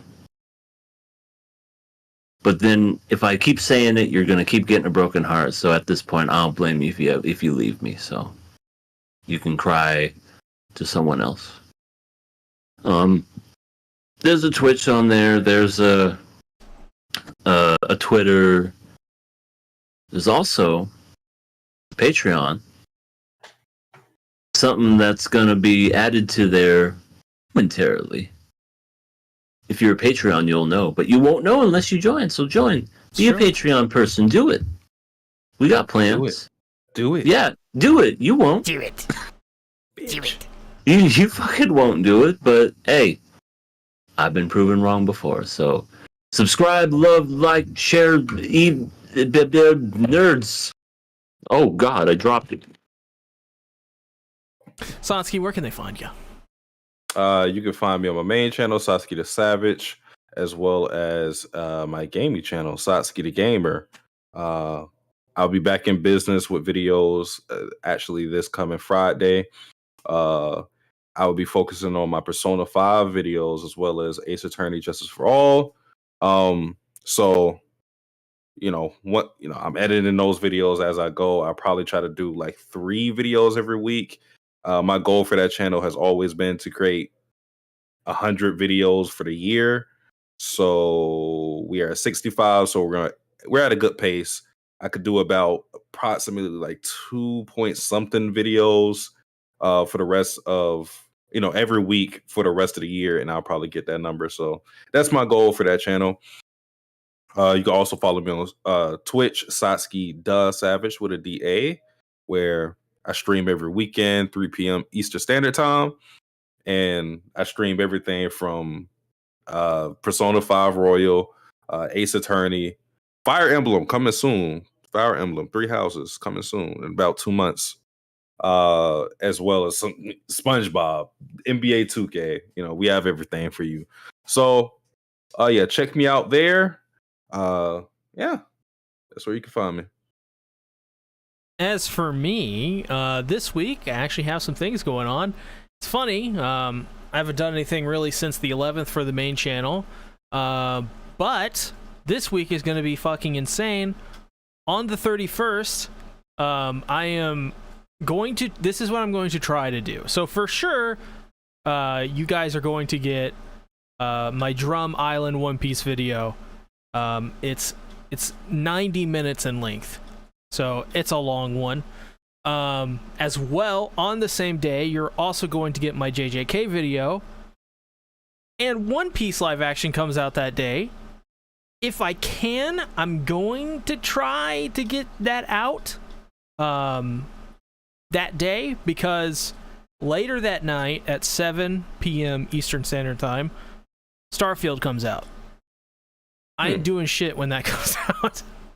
I'm shirking all responsibilities and duties. I've been waiting for this game for like 4 years. So very excited for it. But I want to point you guys towards the Patreon.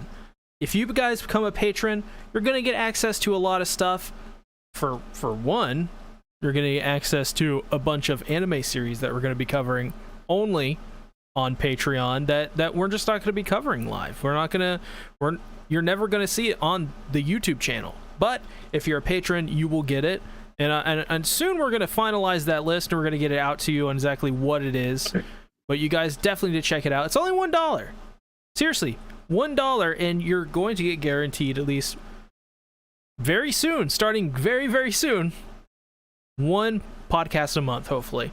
And as well, it's just $1. $1, y'all. $1. One. So, with that being said, thank you all for watching. We'll see you guys next week. Bye-bye. Johnny. Later.